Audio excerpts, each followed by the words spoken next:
This is LBC from Global, leading Britain's conversation with James O'Brien.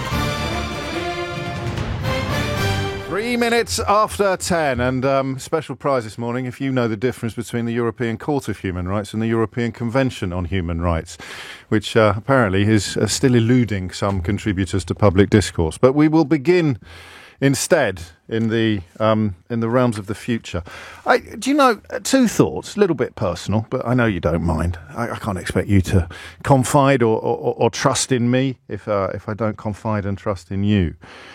The first is thinking about the future. I don't know whether it's because my oldest has gone away to university, which is weird. I think going to boarding school, obviously it messes you up in all sorts of ways and also provides you in some sense with skills or attributes that are of use in our society for good or for ill. But I don't know that you're ever prepared for that schism.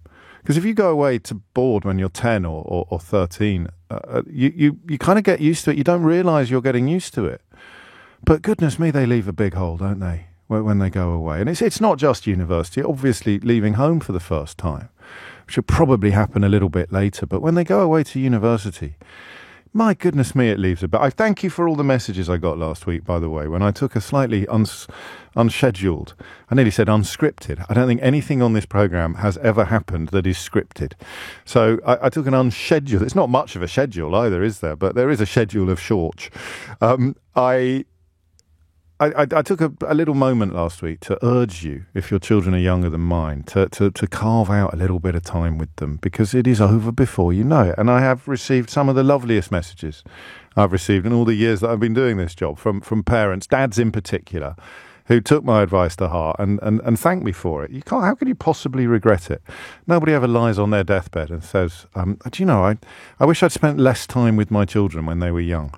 That you just don't do it, do you? And it may be because I'm dealing with that, and it's odd for me. I think it's because I went to boarding school. You kind of convince yourself these things don't matter. You convince yourself from a very early age that out of sight is not out of mind, that it doesn't take an emotional toll upon you to be detached from your loved ones. You have to convince yourself of that, otherwise I shall go mad, Horatio. And it worked on me. So I've spent my entire life thinking it's absolutely fine to be at opposite ends of the country from the people who love me most and the people I love most. And so I've been a little bit, I'm not going to lie to you, I've been a little bit ambushed by the emotional toll. And it has, for reasons or not, it's made me think about, it may be this, it may be something else, it's made me think about the future a bit. It's even made me think about grandchildren, which is something I've never done before. You see the trampoline in the garden and you think, I suppose we should take that down, shouldn't we? And then you think, well, what about grandchildren? What are you talking about? So I'm thinking of the future in a slightly different way from how I have before. And the more I think about it, the more I find myself wondering what we're going to explain to the generation after the next one or the one after that when it comes to the climate. When it comes to the fact that even now in 2024, and I don't know how much time you spend looking at foreign news that is about meteorological conditions, but there's floods everywhere. Dan Snow, the brilliant historian who's coming on Full Disclosure soon, posted something yesterday from, I think it was from Italy, where the rain was falling so hard it was blowing manhole covers out of the roads. And Poland, I think, has had some terrible experiences recently. And it is all just different. It is all very different from when we first started having conversations when we were kids about the ozone layer. Do you remember the ozone layer? I think that's one of the good news stories, isn't it? Didn't we fix the hole in the ozone layer as a consequence of getting rid of CFCs and those dreadful aerosols that we all used to use to make ourselves smell like... what are the favourite Lynx flavours? Anyway, we digress. Focus, James, focus. So what do you do when you get to 50 years hence and people look you in the eye and say, why didn't you do more? How did you let this happen? How do you let this happen, Grandad, great-granddad? And some of you will be able to say we did our best. Some will be able to say we got sent to jail for doing our best. We got sent to jail when people who are found in possession of child sexual abuse images don't get sent to jail. We got sent to jail for trying to sound the alarm and encourage governments to do more about the single greatest threat to our species, arguably in history. You get sent to jail for possessing child sex abuse. You don't get sent to jail for possessing child sex abuse images. You do get sent to jail for graffitiing, as one caller reminded us yesterday, or stopping the traffic in pursuit of attention, which you want to redirect towards the climate emergency. So, David Lammy's speech yesterday was a little bit of an exercise in having your cake and eating it, wasn't it? The idea that it is the greatest threat to our species, a more pervasive and fundamental threat to us, to humanity, than terrorism, and therefore would be central to all that his Foreign Office does.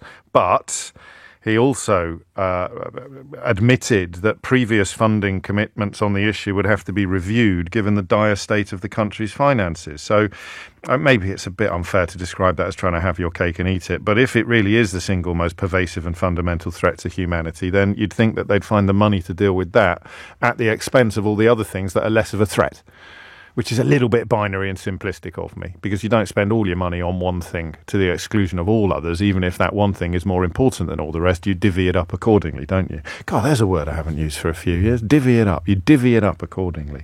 While I'm Foreign Secretary, said David Lammy, former LBC presenter. God, he's come down in the world, hasn't he? Well, what do you do after you've left the roster here, the presenting roster here? Some people go mad. I don't want to mention any names, but in the area of vaccines and the New World Order, some people just go completely bonkers. Some people become Foreign Secretary. It's a funny old world, isn't it? So David Lammy, having plummeted from the dizzy heights of presenting weekend shows on LBC, now finds himself scratching a living together as Foreign Secretary.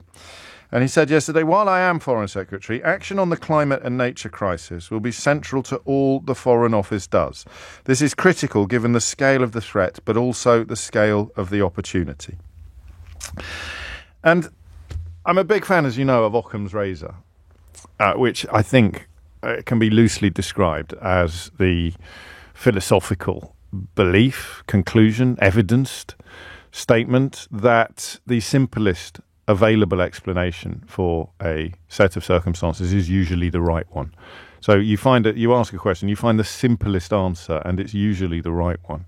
And the more we learn in recent years about manipulation of the news, about interference, whether it is sort of, if you like, above the parapet interference, which would involve secretly funded lobby groups calling themselves think tanks, giving themselves fancy names, and infiltrating every level of the media to put forward the agenda of the people that pay them, whose identity often remains secret. But whenever little nuggets of truth do slip through the net of opaqueness and secrecy, guess what? They turn out to be funded by fossil fuel companies or tobacco companies or people who profit enormously from junk food, that kind of thing. And then miraculously, all the quotes, research end quotes that they do, is dedicated to claiming that fossil fuels and junk food and tobacco it shouldn't be legislated against in any way, shape or form. So Occam's razor, and that's the above the parapet stuff. The below the parapet stuff we now learn more about almost every day in terms of simple disruption. Not just trying to get a country to vote someone like Donald Trump into the White House or pass Brexit in a referendum, because that would be good for our enemies. So our enemies sponsor huge operations, which we're only now discovering the extent of, on social media, designed to get us in good faith, thinking that we're the ones in possession of the facts. I do my own research. The World Economic Forum is trying to take over the world, and Ukraine is full of Nazis. All these people arrive at the conclusion. They're not all being paid. Some of them just believe the people being paid to subscribe to things that are against the interests of the West. And the more you learn about that, the more you realise that Occam's razor is needed when it comes to climate change. The simplest available explanation is the best. That the people making tons of money out of fossil fuels in general and resisting climate change legislation in particular fund enormous operations designed to persuade the population to act against their own interests. They fund enormous operations designed to persuade various populations that either that climate change is their friend or that tackling climate change is either pointless or unnecessary. I don't know how much time I spent in front of this microphone puzzling away about some of these questions when really Occam's razor is our friend, isn't it? How on earth can you live in a country where the evidence of climate change is irrefutable, where the impact of climate change is cataclysmic, where the necessity for serious change is probably already too late, and yet David Lammy can deliver a speech yesterday secure in the knowledge that 60-70% of the UK media will greet it with either scepticism or allegations of controversy? Answer, well, it's obvious, because the money that's been spent, the effort that has been put into shoring up the liars, as it were, is epic. It's enormous. And who's got all the money? The people making enormous profits from fossil fuels and from poisoning and polluting our planet, or the people resisting it? Who's got all the cash? Yeah. That's the end of my TED talk. So, what are we going to tell our grandchildren, do you think? 0345 6060 973 is the number that you need. And I want to conduct a small experiment, if I may. So, the film, which I thought was very effective, actually, the Leonardo DiCaprio film that came out on Netflix a few Christmases ago, called Don't Look Up, which used an allegorical meteor. So there's a meteor heading towards Earth, but it was actually an allegory for climate change. And the idea was that we will just eventually just ignore it. If you don't look up, you won't feel the threat. I think that was a beautiful philosophical device, a beautiful plot device. It really sits, doesn't it? It really gets under, because you know, and if you're like me, you know you're part of the problem. It's not that I don't look up, it's that I somehow think that the clever people are going to deal with the meteor. I'm one of those. I think, oh, that's all right. And also, good luck to everybody pointing out that the meteor is about to hit us. I'm on your side, I'm with you, but I'm not. But I am. But I'm not. Do you see what I mean? And it's those people that I find most fascinating. Not forgive me, not the idiots, the saps of the shills and the so-called think tank, secretly funded think tank people. I can see through them as clearly as I can see through a sheet of glass. And I can understand the people at the other extreme, the people who will chain themselves to railings, to use an echo of the suffragists, but will also, of course, sit down in traffic. Will also, for good or for ill, throw orange powder at snooker tables during the World Championships, or launch attacks upon famous works of art. I understand where most of them are coming from. Some of them, of course, are just revolting against whatever it is fashionable to currently revolt against. I don't mean that as an insult. I'm just acknowledging the existence of the kind of, if you like, the professional agitator. But the huge majority of the population must be in that hinterland, mustn't it? Almost all of us must be in that space where we kind of know that David Lammy's right, but we aren't really engaged enough. So if you are persuaded, if you are living a life defined in some sense by the fact that climate change is a more pervasive and fundamental threat to all of us than anything else, if that is somehow baked into the way that you live your life, what do you think of the rest of us? 0345 6060 973. And then the second question, and I don't know which one will be more interesting this morning. That's entirely up to you, isn't it? So it depends entirely on what you say. Is why? What is the temptation not to look up? Why can we say, I'm with you, but I'm not with you? How can we simultaneously? It's a form of cognitive dissonance where we know it's true. You trust the huge weight of scientific evidence. You trust the huge majority of scientists. You know it's true, and you do next to nothing about it. What's the psychological impulse that encourages us to close our eyes, to ignore the threat? All right, hit the numbers now. You will get through. 0345 6060 973. Oh, go on. Let's stick one more question on the board as well. What made you change? How did you move from the mob of people who know that Lammy's right, but ignore it, don't look up? How did you become somebody who can't ignore it, who won't ignore it, who doesn't ignore it. What was it? Was it a moment? Was it an experience? Was it a road to Damascus style revelation? What changed you? So there's 3 questions there. My apologies. Number 1, what do people on the right side of history think about the rest of us? Number 2, what explains this psychological impulse to ignore the imminent threat, the apocalyptic threat to our species? How does it even work?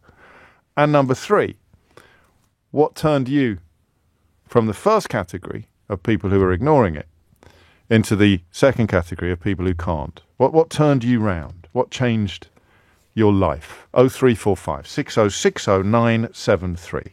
It's 10:19. James O'Brien on LBC. 21 minutes after 10. It was in Naples that Dan Snow, the history guy, filmed footage of the manhole covers being blown off the drains because the pressure of the rainwater beneath the streets was so great. The Roman market in Pozzuoli, where he is this morning, is flooded. The locals reportedly more worried about earthquakes. How much of this comes as a surprise to you? Honestly, look me in the eye and tell me how surprised you are by this. When do you think this came from? I'm going to read you some statistics. You tell me when you think it is, when it happened. All right, 6 people have died in Romania. 5 people have reportedly died in Poland. A total of 3 people have died in Austria, one of them a firefighter, and 2 were found drowned in their homes. 1 person has died in the Czech Republic, all as a consequence of flooding. That statistic is from this morning. Go back 2 days. Death toll in Central Europe rose to at least 15 due to heavy rain and flooding over the past few days. Poland has introduced a 30-day state of natural disaster. The Chancellor in Austria described difficult times and gratitude for the friendship and solidarity of neighbours and friends. Donald Tusk has set aside 1 billion zlotys, which is north of $250,000 to help victims. I beg your pardon, it's north of $250 million to help victims of floods. Prime Minister in the Czech Republic, even Viktor Orban, who isn't always plugged into actual observable reality, has postponed all of his international obligations, happy days, due to the floods. In Greece, the Prime Minister said we need a united and decisive European response to adapt to the escalating challenges of climate crisis. And I can turn to my inbox and find 1 or 2 people saying there's no such thing. We've always had climate catastrophes. It's just the normal turning of the globe, which is mad, I'm afraid, but widespread. Alex is in Newcastle to kick things off. Alex, what would you like to say? Hi, James. Thank you very much for having me on. Hello.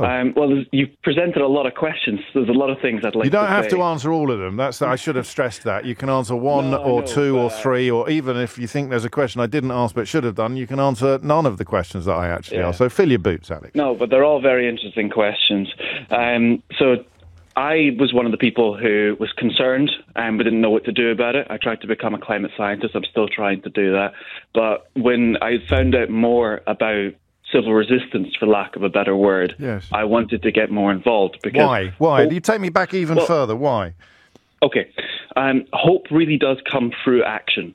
And the act of doing something about it made me feel like things were going to get better. We've got to go back further because I haven't reached the point where I need the hope. I am not looking up, as it were. And when I stop and think about it, when I talk to people like you, I can feel the black dog climbing up my back onto my shoulder, but the rest of the time, out of sight is out of mind. So something happened that made it impossible to ignore for you. Yeah, so I went to a Just Stop Oil talk, right. Is the honest answer. I got a flyer that said, find out what the young people are doing about the climate crisis, and I was really curious because, I was doing climate science, and I was like, well, I don't know how else anybody else would do it, apart from recycle or do the bare minimum. So by going through that, I learned a lot about not only civil resistance and about that this was a social science problem more than a science problem, which completely changed my worldview. What you mean behavioural and attitudinal rather than scientific? Yes. So in many ways, precisely what we've done this morning is to recognise the social science element of it rather than the science element of it. Exactly. Because why we have do people a lot of behave the scientific solutions. Yes, exactly. We're just not implementing them. And the reason we're not implementing them is because governments don't want to, is the main reason, because of lobbying and because it requires mass changes to the system, to how we live our lives. And people are not ready for that change. And government don't want to try and get people ready for that change because they're worried it's going to make them lose votes. Well, David Lammy would appear to be breaking with that tradition, wouldn't he? I mean, it's a fairly clear speech. It's a fairly early days, 100 days after taking office. Disagreeing. Central to all the Foreign Office does, but actions speak louder than words, and all we've got so far is words. Yeah, and I think one of the main reasons why more people are not doing more, why they're trying to ignore the problem, is because it does take massive amounts of unlearning. You have to realise that in order for these big changes, our governments don't have our best interests at heart, that we cannot create a system where we have infinite growth with the finite resources we have. There's so many things that we have to unlearn in order to try and we don't like and unlearning. Survive this. We don't. We So don't is there a psychological yeah. term for this? Because it explains an awful lot of what we puzzle over on this programme. The ease with which people can be persuaded to act against their own interests, for example, is often going to have a lot to do with telling them that people want you to change and you don't want to change, and nor should you have to. What is that? What is going on there? What is that thing? And why do some people not have it? Some people have it in spades, some people don't have it at all. Some people love change. I don't know what the psychological term for that is. There might not be one. We need to invent one, Alex. Yeah. It's only 10:26 on Wednesday morning. It's time to start inventing new words. There will be. And he's right, isn't he? That word unlearning. So having already been mildly criticised for asking too many questions, I've kind of got a fourth, which is why? Why is it still controversial? Why is it so easy to... Let me just go to my inbox. This isn't going to be Idiot's Corner. Not yet. This will just be... an illustration of what I'm describing. Here you go. Barry's been in touch. Our Earth has gone through worse since its birth 4.5 billion years ago. To which I think the most obvious answer is this from Emma. Stand in a room of your house. Barry, this is for you, mate. Try it now. I want you to do this, Barry. I want you to do this little experiment now and then compare it to your our Earth has been through worse since its birth 4.5 billion years ago. Therefore, there's no point worrying about climate change. Go and stand in any room of your house. Let's say it's the kitchen. And look at every single thing in that room, every single tiny thing in your kitchen, and ask yourself if it was available in 1600, say. All right? If any form of it, a kind of primitive or early form of that thing that you are looking at was available in 1600. And if it was available in 1600, what would it have been made of? How long would it have been expected to last? That thing in your kitchen. So if it's 1600, it would have been made of wood or stone, really, wouldn't it? Essentially. And how long would it have been, or metal, some metal as well. How long would it have been expected to last? No one wants to give up this stuff. Barry doesn't want to give up this stuff. Emma calls them gewgaws, which is a lovely phrase, gizmos, or whatever it might be. Luxuries. No one wants to give it up. No one wants to give up the accessories. But the speed of an electric, plastic and component kettle, which is only expected to last 4 years, you're not even going to be taking it to the repair shop anymore. You're going to be throwing it in the wheelie bin, which is also made of plastic. All of that convenience and consumption comes at a cost. And when people say to you, you have to change your ways, you have to make your life more complicated, more difficult in the short term, I think people resist to the point where Barry reaches for a ludicrous, and I'm sure now he's heard it read out on the radio, absolutely absurd claim that the age of the Earth somehow has a pertinence to the urgency of man-made climate change built upon the consumerism and consumption very much of our age, of the post-industrial age. It's coming up to 10:30. So that's 4 questions on the board. No excuse now for not answering one or more of them by dialing 0345 6060 973. Coming up a little later on the programme, we will be talking even to the young woman who was acquitted at the end of last week of all charges, having been arrested, charged and prosecuted for carrying a placard at a Palestinian ceasefire march which depicted a coconut tree and had photographs of Suella Braverman and Rishi Sunak superimposed onto it. I think it might be the first time she's spoken publicly, so you won't want to miss that. First, though, Thomas Watts is here with your headlines. James O'Brien on LBC. It is 10:33. You are listening to James O'Brien on LBC. It's one of those mornings where the more I talk, the more questions I come up with, so much so that I can't keep track of them all. But unlearning is interesting, isn't it? The psychological impulse to not change, which I think is fed upon or preyed upon, actually, by people who want to respond sceptically or negatively to David Lammy's perfectly factual statement that the climate crisis is a greater threat to all of us than anything else, including terrorism. He says the threat may not feel as urgent as a terrorist or an imperialist autocrat, but it is more fundamental. It is systemic, it's pervasive, and it's accelerating towards us at pace. How can a politician say that without then dedicating almost all of their resources to tackling it? It's funny, isn't it? Henry's in Wallingford. Henry, what would you like to say? Morning, James. Hello, Henry. First of all, I don't know whether anyone else noticed the irony that the first advert after the break was actually for Octopus Energy, but probably goes to show that's one of the. I mean, I'm not really supposed to talk about the adverts. I don't think, but that's quite all right. But they are, I think, widely regarded as one of the best operators in this field, aren't they? When it comes to environmental concerns. I've absolutely no idea, I'm afraid, James. But and of course, if we're going to go all in on the irony, isn't it ironic that you're phoning me using a device that would have had an enormous impact negatively upon the environment, Henry? Well, no, absolutely, no, I accept that. But I think that the thing, really, first of all, that changed, that's made me start thinking about it, is, I'll be honest with you, I'm not the biggest fan of the heat and the sun, and I was just thinking it's only going to get worse. But realistically, there is a word for what you're describing and being in your camp, and it's in effect laziness. No, we can't have that. It's not. It's more than laziness. Do you know what, James? I wish I could be as lenient of myself as that, but I'm afraid it is laziness. It's not laziness. It's not because laziness wouldn't stop you from running away from a lion. Laziness wouldn't stop you running away from a terrorist attack.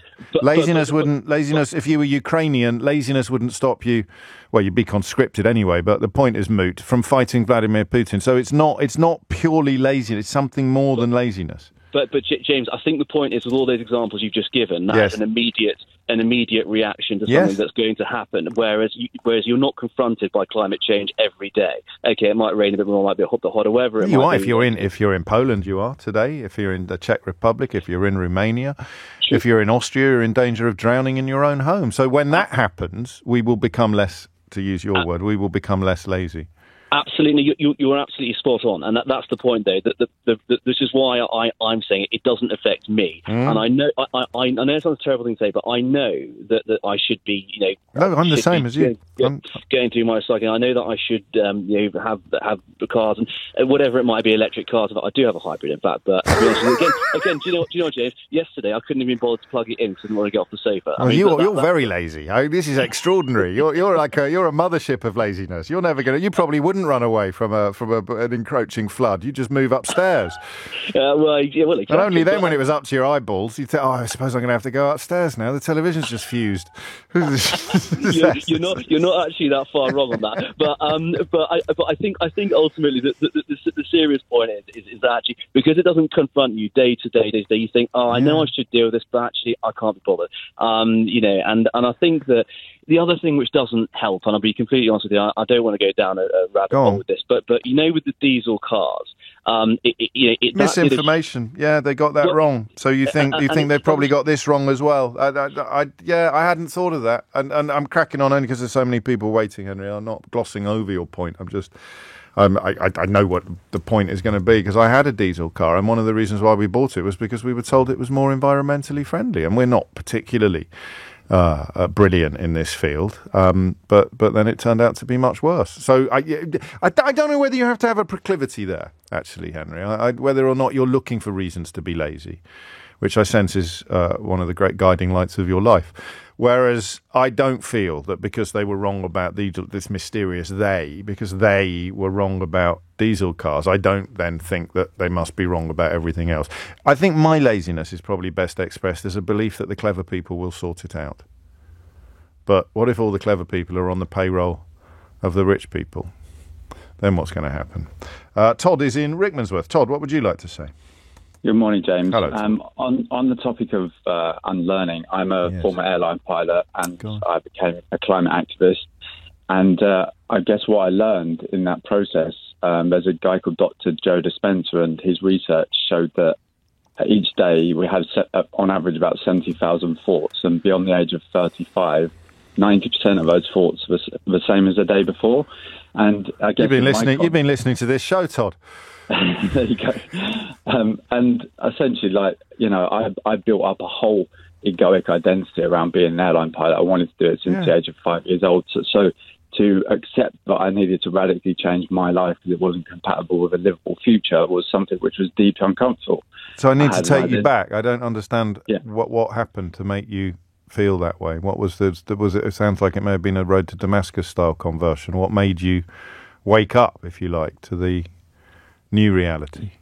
Yeah, the initial seed that was planted was a solo trip to Peru for the first time, South America. And I went to see a place which had been so-called discovered recently because the snow had melted on top. It was Rainbow Mountain, which is 100 metres lower than Everest Base Camp. And I'm up there looking at this beautifully coloured Rainbow Mountain, thinking how bittersweet it was that it should be covered by snow, and seeing all the tourists up there like ants on a hill. And the guide told me in 2017 that Peru was one of the first countries to be hit by the climate crisis. And I was like, what? So what emerged? Was it a civilization that emerged, or just the geological phenomenon that came out when the snow melted? It was a geological. Right. So no one had seen that in living beyond living memory. No one had seen that mountain because it had always been covered in snow. Exactly. Yeah, that would land, wouldn't it? But not with everybody, because not every tourist there began to. And again, as with Henry, a little bit of irony policing is that you were one of the tourists. You were an ant-like tourist scurrying all over the mountain, of course. Absolutely. It was my privilege. But not everybody there would have had the reaction that you had. What do you think happened? Why did it hit you so hard? I guess I was being confronted. I was witnessing climate change and mass tourism firsthand. Yeah. I'd gone into the Amazon jungle just after that, all very privileged things to do. Of course. And I guess I just felt the aliveness of it, or Mother Earth, as they call it, Pachamama in South America. I think we've been conditioned in the West, the way we've been educated, we don't have a connection with nature. That's very true. So I go and sit with a tree on occasions, and I think we need to rebuild that connection with nature. And in Buddhist terms, Mother Earth is within us. When we take care of our own body, we're also taking care of the earth. You wouldn't have felt any of this stuff when you were training to be a pilot? No, of course not. I was just, I mean, they say kids are geniuses at the age of 5, and then they go to school and whatever wisdom is there, it gets lost. But it's interesting, isn't it? Because I can feel the impulse that many people won't have been able to control. When you talk about Buddhism, when you talk about spending time with trees, the impulse to mock is strong. But that is precisely a consequence of the conditioning that you're now alluding to, isn't it? Because that is part of the project, is of course we have to mock you, of course we have to laugh at you, because the alternative is to confront what you're describing. And we don't want to confront what you're describing because we don't want to look up. So what did you do then? How quickly was your transformation? It took a number of years, a lot of tears as well, and I'm not ashamed to say that I've grieved, because I feel unless you connect to the emotional discomfort that we're in the midst of an Earth's 6th mass extinction event, but beyond that, you don't need to understand anything intellectually. So you grieved for the life you thought you were going to have, in a way? Life I thought I was going to have. I could have earned a 6-figure salary. I'm in 80 grand debt, and I'm not flying anymore, but this is much bigger than my job title. And I see, that's another thing. That's another thing that makes that marks us apart, is that you are. It's the personal sacrifice. It's not just unlearning. It's the knowledge that your life will be, in measurable material terms, it will be worse if you do the quotes right thing, end quotes. Yeah, but what is money? You can't eat it, right? When food systems are collapsing, and this is the more you've got, the easier it is to. I don't know. Away. To insulate yourself, to hide, to not look up. So I don't want to run out of time. What is your life now? You've gone all in on this, I sense. I co-founded an organisation called Safe Landing. We're helping to empower aviation workers understand the limits of technology and the dangers of growth. And I'm flying paragliders, which is in harmony with Earth systems, so the thermal energy of the sun and the wind, and I love it. Well, how do you launch a paraglider? Is it a catapult? You run off of a Welsh hill. I did ask. So, like a hang glider, but yeah, it's like a parachute. It's just a wing, and you run fast enough, and or you have a good headwind. And I'm never doing that. I mean, not in a million years. First of all, I'd never get the insurance, and Keith would want me to do it with a microphone, wouldn't you? Right. And a camera. And you get a buzz out of that comparable to the buzz you got when you were flying. It's a 5-year-old in me that always looked to the sky and wanted to be in the sky, and I can honour that passion by going flying in that way and feeling connected to the earth at the same time. And knowing that it doesn't cost the earth, flying doesn't have to cost the earth. Gosh. And then the final question, when you look at people who are where you used to be and who are not as amenable to the moment of truth that you were, who will, for example, visit Rainbow Mountain and feel awed and feel something profound, but they will come back and carry on living the life that they were living before. What do you think about them? I empathise because I guess I was there, and we've all got to go on this journey together because ultimately this affects everyone, and we need a lot of compassion in the midst of the turmoil that we are witnessing, and it only gets worse from here. Like the next 100 years are going to be less stable for sure and it's going to get closer and closer. It's Central Europe now where people are drowning in their own homes, and I'm sure they have in the past technically, but the incidence of it, the frequency of it can only increase, as Todd says. That man, Todd, thank you. That was a really powerful call for me, and I'm sure for many people, but not all listening, which is the point of this entire phone-in. That to me sounded like the opposite of what we've been talking about a lot in the last couple of weeks, this developing obsession I've got with the whole idea of persuading people to act against their own interests, because I don't think we had climate change on the list, did we? Eleanor's on holiday this week. I don't know where she's keeping the list, but we will. But the idea that I know I'm against making the planet safer. I'm against protecting the species. I'm against all the things that Todd described, and the subtlety sometimes of our response. Did you feel it? When he said, I spend time with a tree, did you feel that little impulse to laugh at him, to mock him? You did, didn't you? And some people listening to this now won't have wanted to bury that impulse. You won't have wanted to resist it. You'd have indulged it completely. When he mentioned Buddhists, and you go, oh, flipping heck.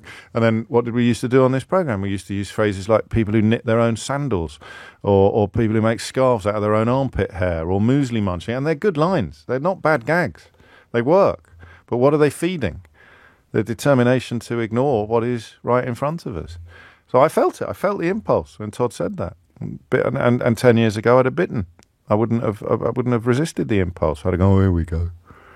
But you know he's right. Somewhere deep inside, you know he's right. But you don't know what that Rubicon is that he crossed, that we haven't crossed yet, and quite possibly never will. James O'Brien on LBC. 49 is the time. I'm not planning at the moment to have a phone-in about this extraordinary story from Lebanon where 3,000 people have been injured and 9 killed by what is believed to be an attack by Israel on suspected Hezbollah commanders, although obviously if 3,000 people have been wounded and 9 people have been killed, the question of just how discriminate that attack was. Israel have not yet accepted responsibility for it, but it's the stuff of Hollywood. Not to make light of the carnage, the idea that carrying around pagers, which I didn't even know was still a thing, and the pager has been booby-trapped. Some dispute over whether it would have been caused by a sort of deliberate simultaneous overheating, or whether the devices would actually have had small amounts of explosives implanted in them during the manufacturing process or during the supply chain. But it is a truly extraordinary story. But it also seems to me to be pretty close to terrorism, which is probably why Israel hasn't and may well never accept responsibility for it. It also means you can't conclude with absolute certainty that it was Israel that did it, although most people informed in this field seem fairly confident that it has Mossad's fingerprints all over it. It's an entirely indiscriminate attack. Imagine if the UK government had decided to go after Irish Republicans by putting small bombs in the pockets of everybody they thought was an Irish Republican, regardless of where they were going to be when the bomb went off, on the school run, in a taxi, in a restaurant, absolutely anywhere. And that is why I think we'll give it 24 hours for the facts as they stand to settle a little more before we get stuck into it as a conversation. But please, actually, no one has suggested that I'm ignoring it or looking away from it. But please don't think for a minute that I'm not as perturbed, disgusted by this story as everybody should be. But of course, inevitably in this conflict, not everybody is. For example, if I were to ask rhetorical questions, how exactly is that designed to get the hostages back? No? Okay. 10:51 is the time. Back to the climate. Carol is in Morden. Carol, what would you like to say? Hello, James. Hello, Carol. Can you sound a little bit more excited to be speaking to me, please, Carol? It sounds like you're schlepping a sledge behind you or something like that. Let's start again. Carol is in Morden. Good morning, Carol. Hello, James. Oh, that's nice. Very pleased to speak to you. I have spoken to you once before in Wimbledon Theatre when you signed a book for me. Gosh, there we go. That's much better. What's on your mind this morning? You asked when we first started worrying about climate change. Yes. Enough to make changes, enough to make a change in your life. Well, I suppose the major change that happened was my husband and I flew to Barbados and we decided we'd never fly again. So we wouldn't use petrol. We wouldn't do what people aren't meant to do. Why? I mean, what happened? What was it about Barbados that focused the mind in this way?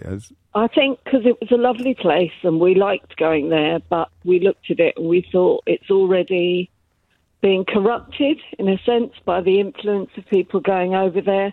We weren't specifically thinking of climate change, I suppose, although when we decided not to fly, it was because of that. And then because I love doing things, I go in my garden and there's hardly any insects, any flies. You go for a drive, there's no flies on the windscreen. I have 3 ponds. We used to have loads of frogs and tadpoles, and nowadays there's not so many. How I hear you. I'm familiar with a lot of these observations, many of which are almost certainly attributable to climate change. The bees were a big thing as well recently, weren't they? But they were killed by a weed killer. How that's that weed killer? You're right, not actual climate stuff. But what? I mean. Rob wants to know, and don't get cross with him. Rob wants to know how you got back from Barbados, if you gave up flying when you got there. Well, we didn't give it up when we got there. We gave it up when we came home. That made me chuckle. So, I'm sorry, Rob. No, I know. Rob's been naughty. Back of the class for you. Go and stand in the corner, Rob. Honestly, that kind of thing isn't helpful. You've let yourself down. You've let us all down. It's like when are you most? Hang on. When are you most inconvenienced? When are the moments when you think to yourself, "Oh, I wish we'd never gone down this road because I really miss ... I don't know that inconvenienced is the right word. No. Upset when I walk down the road and see loads of AstroTurf. Okay. Yeah, it's not quite what I meant. I meant more about the things in your life that are hardest to achieve. But you've gone all in on it. AstroTurf annoys me. I had it for a while as well. I get more annoyed by paving, because that contributes to the flooding. At least AstroTurf is porous, so the water can soak through it. But I take your point. You can't pollinate AstroTurf. Fayaz is in Manchester. Fayaz, what would you like to say? Hi, I'd like to say that my Damascene moment, if you like, came when I came to England as a refugee from Uganda, and I saw the massive contrast from what was there to here. Go on. And I thought, if this is civilization, then we're in trouble. And I remember in school we were told people were getting rid of nuclear waste in deep parts of the ocean. Yes. And I said to the teacher, you can't do this. This is going to pollute the planet. And I was told, well, nothing lives down there. But so just this idea of treating the planet with no love or respect at all and just expecting everything to come out in the wash, as it were. Yeah, it was a bit of a shock, really, because the contrast growing up as a child, seeing people struggle to not really try and pollute and dispose of things and recycle, that wasn't the case here. You saw things being thrown away. I mean, I don't know what your standard of living was like in Uganda, but obviously if you're a refugee, then your existence was very difficult. I need you to explain a little better. I'm not being sceptical. I'm just being confused. Well, because I'd have thought you'd arrive here and think, holy moly, it's the promised land. Everything is wonderful. It's 100 times better than where I fled. No, that's a common trope, I'm afraid, that people have. Because I came from, well, I suppose you'd call quite an elite family. Yes. I went to a private school there, which was a bit like Eton. So it was political persecution high school, rather than sort of fleeing war or famine. It was more political reasons that prompted. Well, we were Ugandan Asians, so we had to leave. We had British passports, which was a death sentence. I'm sorry. I just presumed you were younger than that from your voice. No. We're going back to that. Quite old, really. Gosh, no. Well, there it is. And so just talk me through a little more about, because an awful lot of Ugandan Asians who arrived in as part of that project, part of that process, have not had the reaction that you've had. Quite the opposite in many ways. Many have bought in completely to our capitalist model and thrived within it. So what made you different? What do you think it was? I don't quite understand this notion of disposability. You arrived here, you saw what, and thought to yourself, I have to work harder to protect the planet. Well, to protect the species. The planet's going to be fine. It's just we might not be on it. Well, I'd have to go back 2 or 3 steps. One please. was the family ethos. My father said, you must leave the world in a better place than you found it. Yeah. And this is something that goes through everything that we do, and something that we still do. The second was my grandmother. She said, well, we don't really own this planet. It's our duty to look after it. And I remember her picking up a leaf and saying, it'll be your responsibility to account for this. And that struck me. Yes. And I hadn't realized. I mean, now that I know I'm neurodivergent, right. I took these things literally. Like Greta Thunberg. Well, I don't think I could compare myself. No, but she talks about her neurodivergence as being a superpower, and I think that will have clarified what she means for a lot of people when you alluded to it there, because it's a sort of literal approach to the world sometimes. Is that it's obvious that this needs to be done, and I haven't got the I don't know if bandwidth is quite the right word to start talking myself out of it or to be desperately searching for excuses or nuances. It's just obvious, and that's, I think, how she operates, and that's what you're describing as well. Yeah, it lives with you, you see, because it's something that you worry about in the background, and when you do things, they come up. So I decided, well, when I was a child, I said to my parents, I want to be a doctor. I used to watch Doctor Who, and of course they were well made up, thinking I'd be a medic. And when they realized I was going to be a scientist, well, that was problematic. I remember my father saying, you're going to be poor. Anyway, fast forward, I end up going to university. I then move on to doing my PhD. And then after that, I had visited Sweden in 86. Yeah.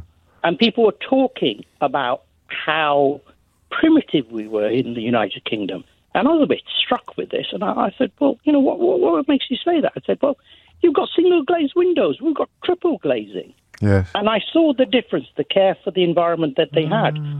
And again, this was in the back of my mind. And then in 1989, a curious advert appeared. You've got about 30 seconds. So go on, make it snappy.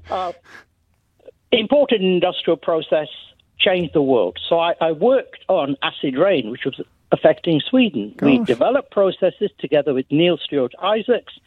They were fantastic. They worked really well. But industry, that was a company called Monsanto, wasn't that interested. Right. And because there was nothing in it for them. This is the sort of there was nothing in capitalist it for them. imperative. And they were polluting.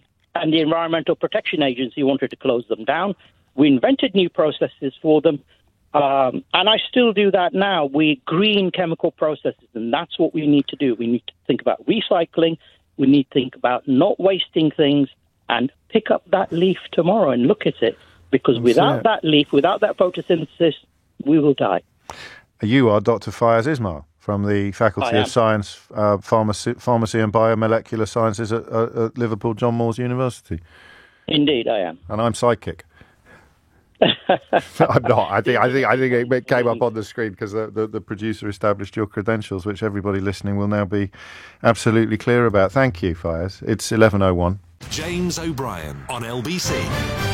It's 4 minutes after 11, and I don't think I want any men to ring me between now and 11:45, when we will meet the young woman who was taken to court, no less, prosecuted for carrying a comedy placard at the pro-Palestinian or pro-ceasefire march when Suella Braverman was Home Secretary. I don't think I want any men to ring me. And the reason for that is because I don't know how helpful we would be to each other in the context of this, frankly, unbearable and unbelievable story in France, the story of the Frenchman on trial for subjecting his wife, and this is the worst imaginable sexual offences, so consider this a trigger warning or a heads up that you may find this brings back memories you'd rather not have brought back. So let me give you a moment to make arrangements or to change your plans for the next few minutes. You'll be aware of the story, I'm sure, but he subjected his wife to a decade of rape by dozens of men. Yesterday, he admitted all the charges. He blamed childhood trauma for turning him perverse. He voiced remorse for inviting the men, which police believe to be in excess of 70, to his home in Provençal to have sex with his wife after he had drugged her into a near comatose state.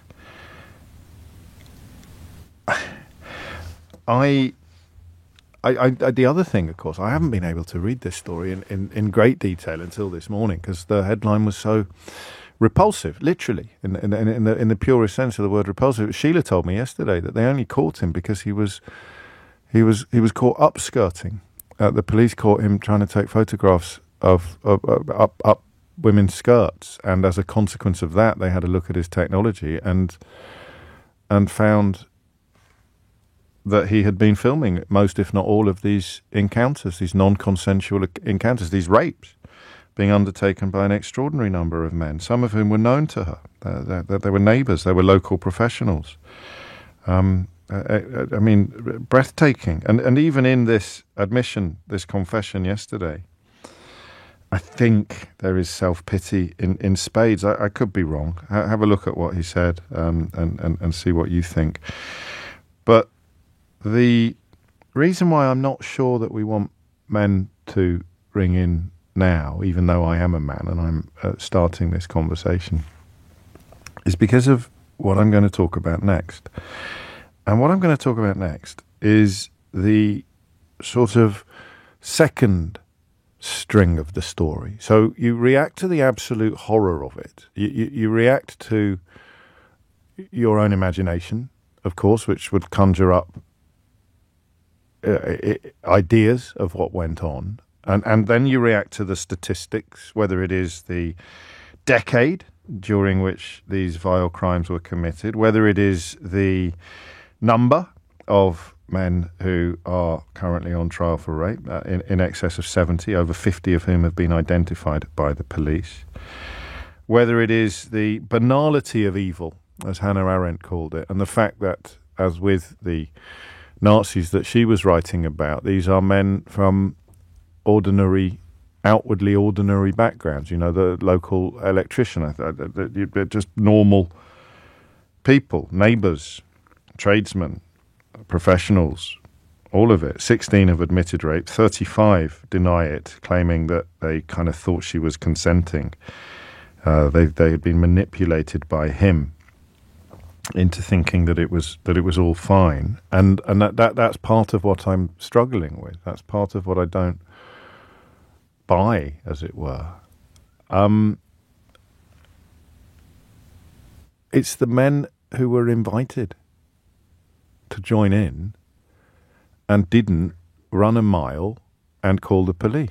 This is the bit I don't get. It's what I mean by the second string of the story. The first string of the story is the shock, the detail, the statistics, the crime. But the second bit is the process that led up to it. And that's why I'm not sure men have much to say, because I said something in the office this morning and a couple of female colleagues balked at it slightly. I said, but what this means is that most of your mates would be up for it, for want of a better phrase. I mean, there's no earthly way that he could read people's minds, is there? There's no earthly way that he had some sort of radar whereby he would know which men would be amenable to this disgusting suggestion and which men would be completely repulsed by it. He calculates that when presented with this opportunity, most men would avail themselves of it. And the bit I can't get past, I'm sorry, not just that most men would avail themselves of the opportunity, but nobody would report him. And what I think is, at this point, is that women will find that a lot easier to understand than men will, for reasons that I hope I don't have to explain. I said in the office this morning, it means most men here would be in the dock today if this opportunity had been presented to them. I think that's an almost unavoidable statistical conclusion, unless there is something enormous that I am missing here. Unless there's something enormous that I'm missing here, the conclusion has to be that most men would behave as these men. I can't go there. I just don't. I don't believe it. I don't want to. There you go. There's a crucial difference, which actually, I suppose, explores some of the territory we were looking at in the last hour. I don't want to believe it. I don't want to look up.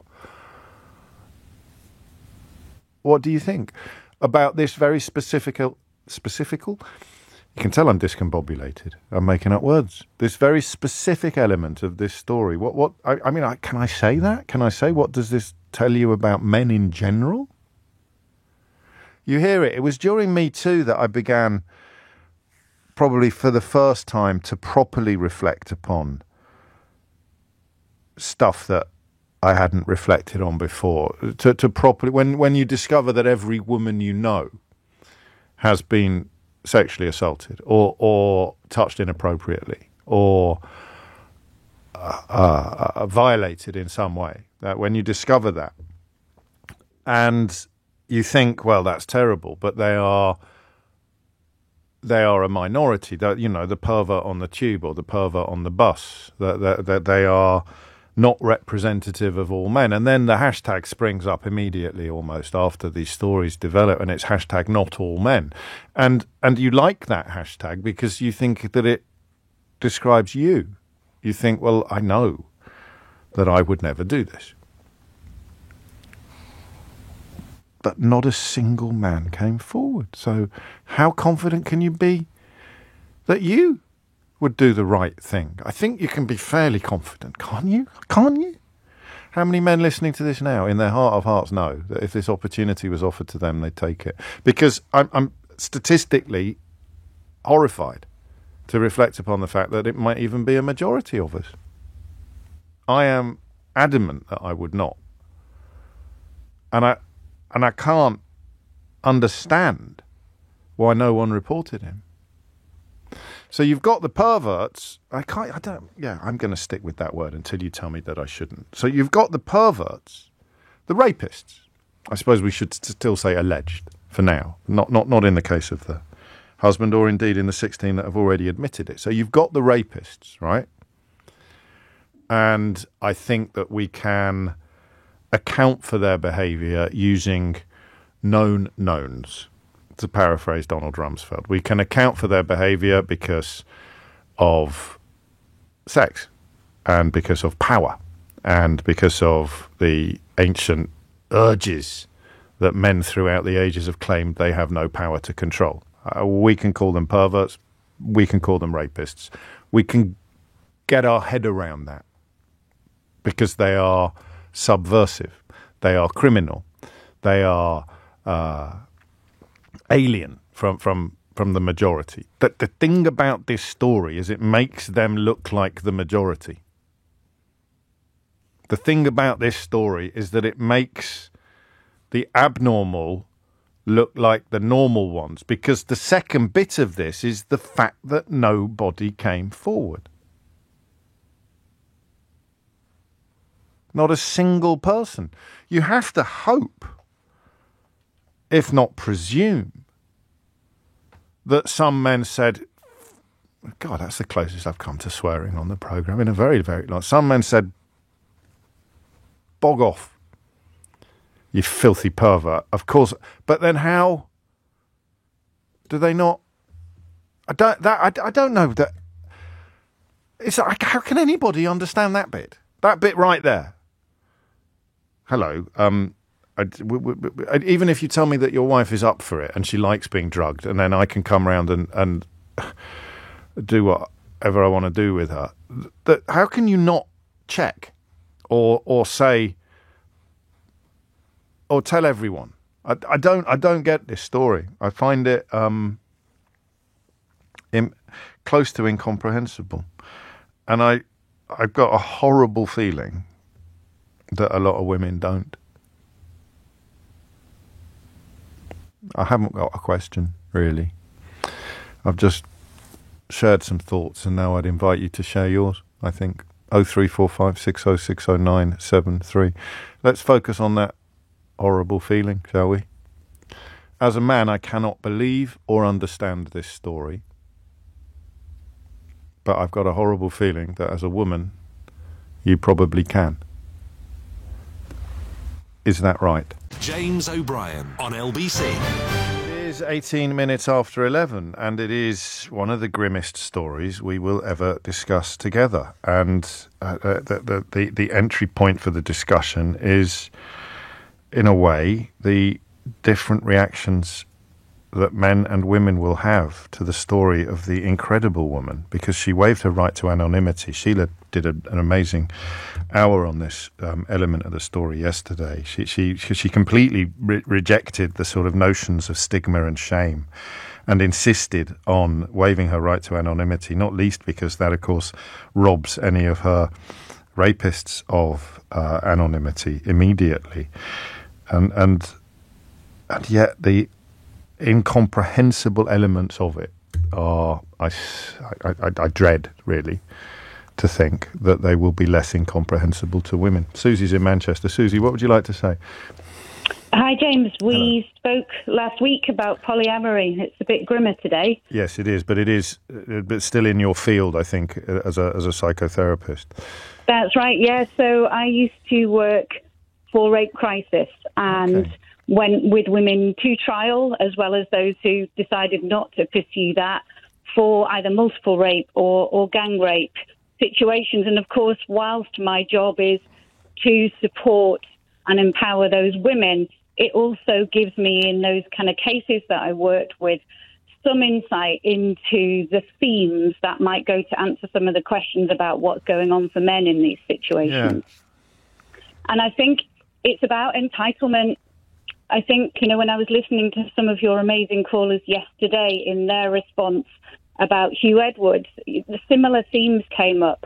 And it's about, in psychological terms, when this man invited people to do what he wanted them to do, they felt that was tacit permission. Yeah.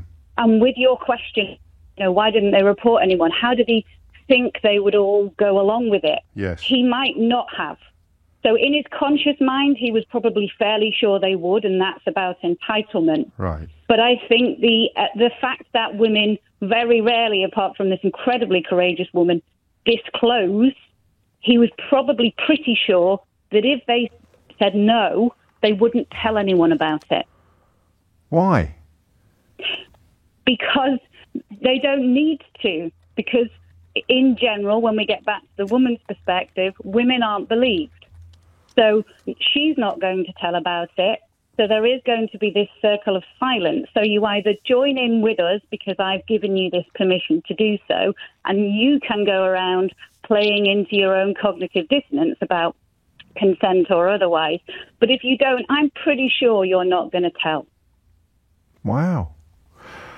I mean, I said I wasn't able to dig into all of the details before today, and I still haven't. So I mean, I suppose in the sense that this tells us something about more men than we like to think. There's some comfort from the fact that it was he approached these people via a specific website where I suppose that the potential interest in this kind of conduct would be pre-established. So he would have even more reason to think that his secret was safe with them, even if they turned down the invitation, because they were already on a site where this kind of thing would not stick out. Yes, that's exactly right. And I think for people who buy into that idea, there is no notion of what might be going on for the woman. It will be there's a phrase in psychology called a fantasy, but it's with a PH, like phantom. Okay. And a fantasy in psychological terms doesn't necessarily end out as a fairy tale. It just is something that you can't really admit to yourself that you want to play out. And then if you are invited to, join something like this, or you're on a website where there are other people who are like-minded, who therefore extend that permission for this to be okay, you can get further and further away from the reality, which is what might be going on for the woman. Yeah, I guess that makes sense. And he said he filmed it because he wanted to sort of have a record of what went on in case something went wrong. So there's tension there, perhaps, between the conscious and the unconscious mind. He also said he'd been blackmailed himself as a consequence of what he was doing. So there was somebody who was prepared to threaten to blow the whistle, but only in pursuit of reward, only in pursuit of... That's the bit. I mean, you sound very sanguine about it, and you would do. You need to be to do the job that you do, Susie. But that the bit that I can't quite follow you on is the bit about his confidence that nobody would report him. Because I sit here perhaps naively, confident that most men I know would. Does that make me foolish? No, not at all. And that confidence doesn't have to be, as you sort of mentioned, like in his awareness. No. It just has to be a kind of, he's not necessarily thinking it through in a sort of logical, sequential way, like, oh, don't worry, because nobody's going to do anything. It's more fundamental than that. I mean, if you think about the conversations where women do go to court, or this does come out, and the whole way that the legal system deals with things, there is a kind of, if you think about it like a macro, as in global, rather than a micro individual confidence that he's not really going to be punished for it. And it is really interesting, isn't it, that the only sort of pricking of his awareness or consciousness was being blackmailed for it. But as you say, not somebody to, in your and my view, do the right thing, but actually to use it for another secondary gain. Are you... Forgive me if I'm getting the wrong end of the stick here, but are we sort of nodding towards patriarchal social structures here? Yes. I mean, I feel like I mention that every time we speak, but we are, because that's what rules the way that, kind of society and expectations... Well, that's what entitlement, that's where the word entitlement kicks in, is that this is dominion over women. Yeah, absolutely. And to your point about, not wanting to countenance but finding it difficult to, that either people would go along with this or at least they would turn a blind eye to it. Yeah. That's just like the conversations that happened in so many households, including my own, when the Me Too movement became so prevalent and so public, when every man said, but I wouldn't, and neither would my friends. And I'm not saying it to the extent of this particular scenario we're talking about today, but it is talking about non-consensual sex and the whole kind of context around that generally speaking, it's a really murky area, one that people will have either knowingly or unknowingly, but now probably feel slightly uncomfortable about, have tripped into at some point. And that's what men have to kind of be thinking about at this point. Okay, so I am now clinging as to a life raft to this website, to this bit that I didn't mention in my introduction. I'm clinging to the notion that these men had already outed themselves as in some way susceptible to this sort of crime, this sort of perversion. How naive is that? It's a lovely one, because they opted in, right? It's like, oh, I've got a donor card, I've opted in. Yeah. And that makes me a different category of man. It makes them on a different scale, but I think everybody is on that scale. And it's really good to be aware, because if we're not talking about women, if we're not questioning things, if we're not pushing back, if we're not questioning ourselves and the other men involved, or women and their place in all of this, then there is an element of complicity. Yeah, crikey. I bet you're very good at your job, aren't you? Well, for me, James, I'm a survivor too, right? Yes. There was so much of what happened yesterday in your call about Hugh Edwards that absolutely resonated. So to be called sanguine, right, about this, but it's a way But you know what I meant by that? Yeah. I just meant clear. I just meant clear and articulate, and not, as my introduction was, beset by emotion, really, and an inability to process things. That's what I meant. I took it as a compliment. Because I have processed it, and to process it, we have to think the unthinkable. Yes. We have to look at others' perspectives because we want it to change.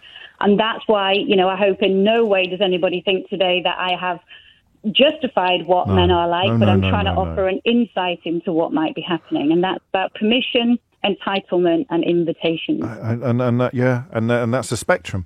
A man's place on that spectrum is pertinent here, isn't it? Some men have absolute entitlement. I don't know why, but the whole trad wife movement in America has sprung into my mind again, where the idea that people dream of the days when, it's in my lifetime, in your lifetime, where you couldn't legally rape your own wife, could you? It was something that the courts didn't recognise, and that's decades ago, not centuries ago, and it's part of what you're describing, that spectrum of entitlement.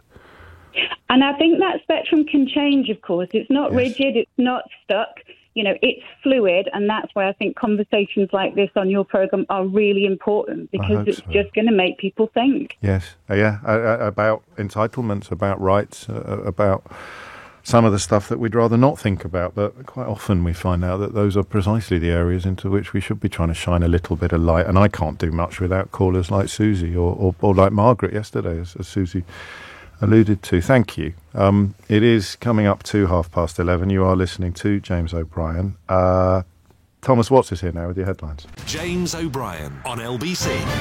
It is 32 minutes after 11. A lot of gratitude coming in for Susie, who spoke to us a moment ago. And Rachel Johnson sent me a message. She's written about this in The Standard. And I'm going to read you one paragraph from it, which I think speaks to exactly what I've been trying to articulate today. Every woman I speak to is traumatised yet admiring of Giselle Pellico's composure and courage. My male friends, to a man, refuse to discuss it, as if it's feminazi even to mention it.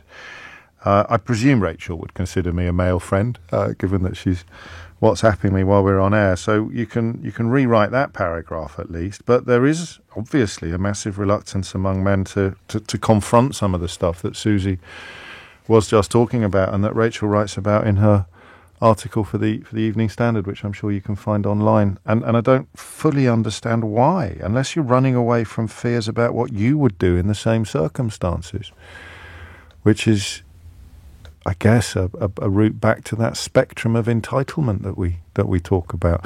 The thing to take away from Susie's call is the notion of change. The fact that wherever you sit on the spectrum of entitlement, you can move. So even if you have a medieval attitude towards women, even if you are sympathetic to that kind of online incel trad wife world where you dream of the days where a wife was almost a belonging, a chattel, not almost, she was a chattel, a belonging. You can change, you can move towards somewhere a lot nicer. Sarah's in Guildford. Sarah, what made you pick up the phone? Hi, James. Hello, Sarah. Susie was brilliant, and she kind of blew my mind a little bit, to be fair. Same. So, I was kind of going down the avenue of entitlement as well. My story, I guess, I'm not going to be half as eloquent as she was, I'm afraid. This is such a strange thing when we're talking about differences between men and women. Men never, ever apologise. at the beginning of a call for future lack of eloquence or I bet you are. I bet you 50p. You're at least as eloquent and articulate as Susie was. But there we go. It's one of those strange observations that I make periodically on the programme. So imagine me apologising for not being articulate. And it's just not a blokish thing to do, is it? It's an entirely different spectrum of entitlement, but it is nonetheless a spectrum of entitlement. Anyway, we digress slightly. What do you want So to say? I guess what made me pick up the phone was a link between what you have described in your introduction, because I haven't actually seen this story breaking or anything, so I was completely new to this when I heard you talking about it, but there is a bit of a link between what you described and what I have experienced. So I was not by 70 strange men, granted, but my husband did actually rape me for a period of the same sort of period, sort of 10 years. And that absolutely down to a sense of gross entitlement. His role in the world at that point was, I can say it now, was as a serving police officer. So it was power control, very, very much focused on power control, etc. But Susie is completely correct. As women, in the majority of cases, we don't come forward. If we do so, in general, we tend to do it historically. I did it historically. And it took me a long, long time to come forward. And presumably, he told you repeatedly that nobody would believe you. That's absolutely. That goes hand in hand with the crime, doesn't it? Yeah. And it was a plausible position for him to take, actually. Oh, completely. I mean, I was ashamed. For absolute shame. You feel it just takes everything from you. I can't describe the smallness I felt for the entirety of the time that I was with him. I am actually officially still married to him, right? But that's changing. But that sense of smallness, it was just like, I just did not have any kind of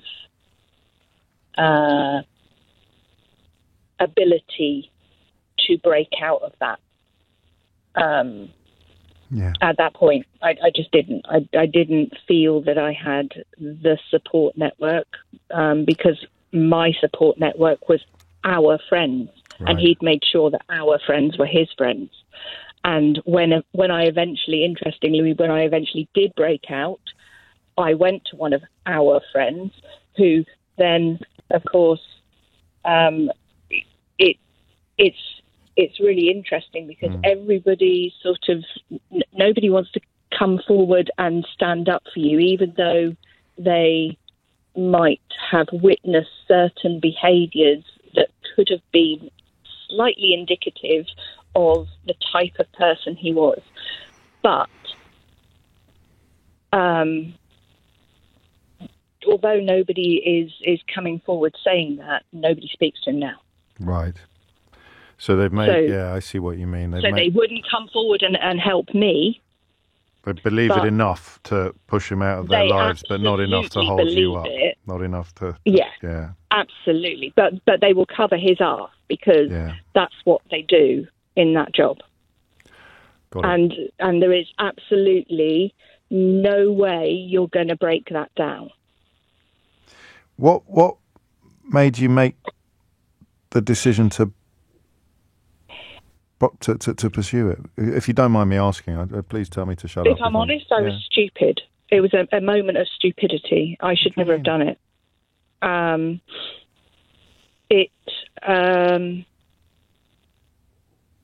It wasn't successful. Okay. And why do you think you shouldn't have done it? Just because it wasn't successful?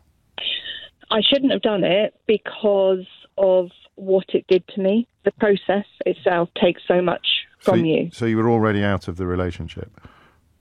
Oh yes, I yeah, see. very much so. So it set you back on your recovery in a way. The actual process of doing that. I'm so sorry. The CPS ruined you. The police were brilliant with me. Were they? But the CPS absolutely destroyed me. And it took a long time to come back from that.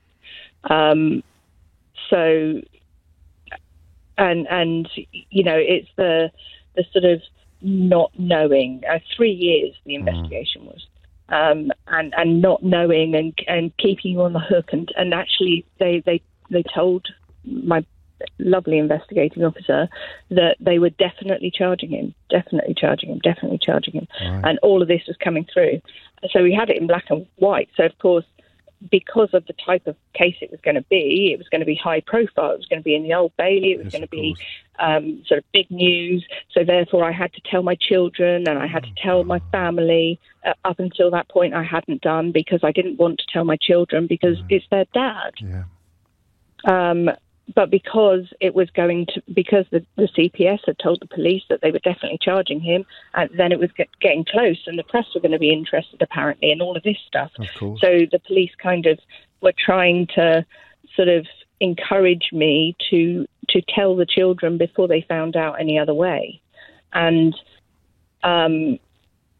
unfortunately, I did. I went down that path, and I told my family.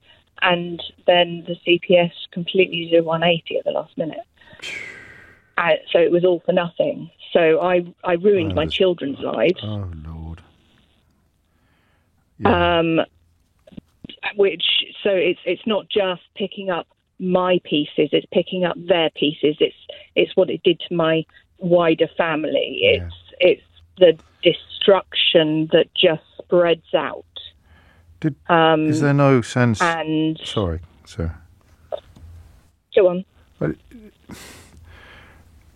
I don't want it to sound like I'm arguing with you. that would be, even by my standards. No, it's fine. Don't you deserve for other people to know the truth, even if it went wrong in the way that it did? Is there no part of you that welcomes? No, what I can say is that nobody believes me now. There is a big question mark over my head. So while the investigation was ongoing, all my friends, all my family had this element of belief. Right. But because the CPS chose to throw it out, there is now a big question mark over my head. Nobody believes me because there was actually no, and all the statistics in the world, all the statistics in the world won't help about the tiny number of successful prosecutions. Never mind the tiny proportion of people accused of these kind of crimes who are charged. The statistics don't help at all, do they? Because this is people's personal experience rather than just a sort of anodyne academic account of numbers and statistics. Can I read you one text? You don't need. I'm sure you've been here and you know this, but she didn't ruin her children's lives. He did. Yeah. Thank you. No, thank you. And I'm sorry. Yeah, he did.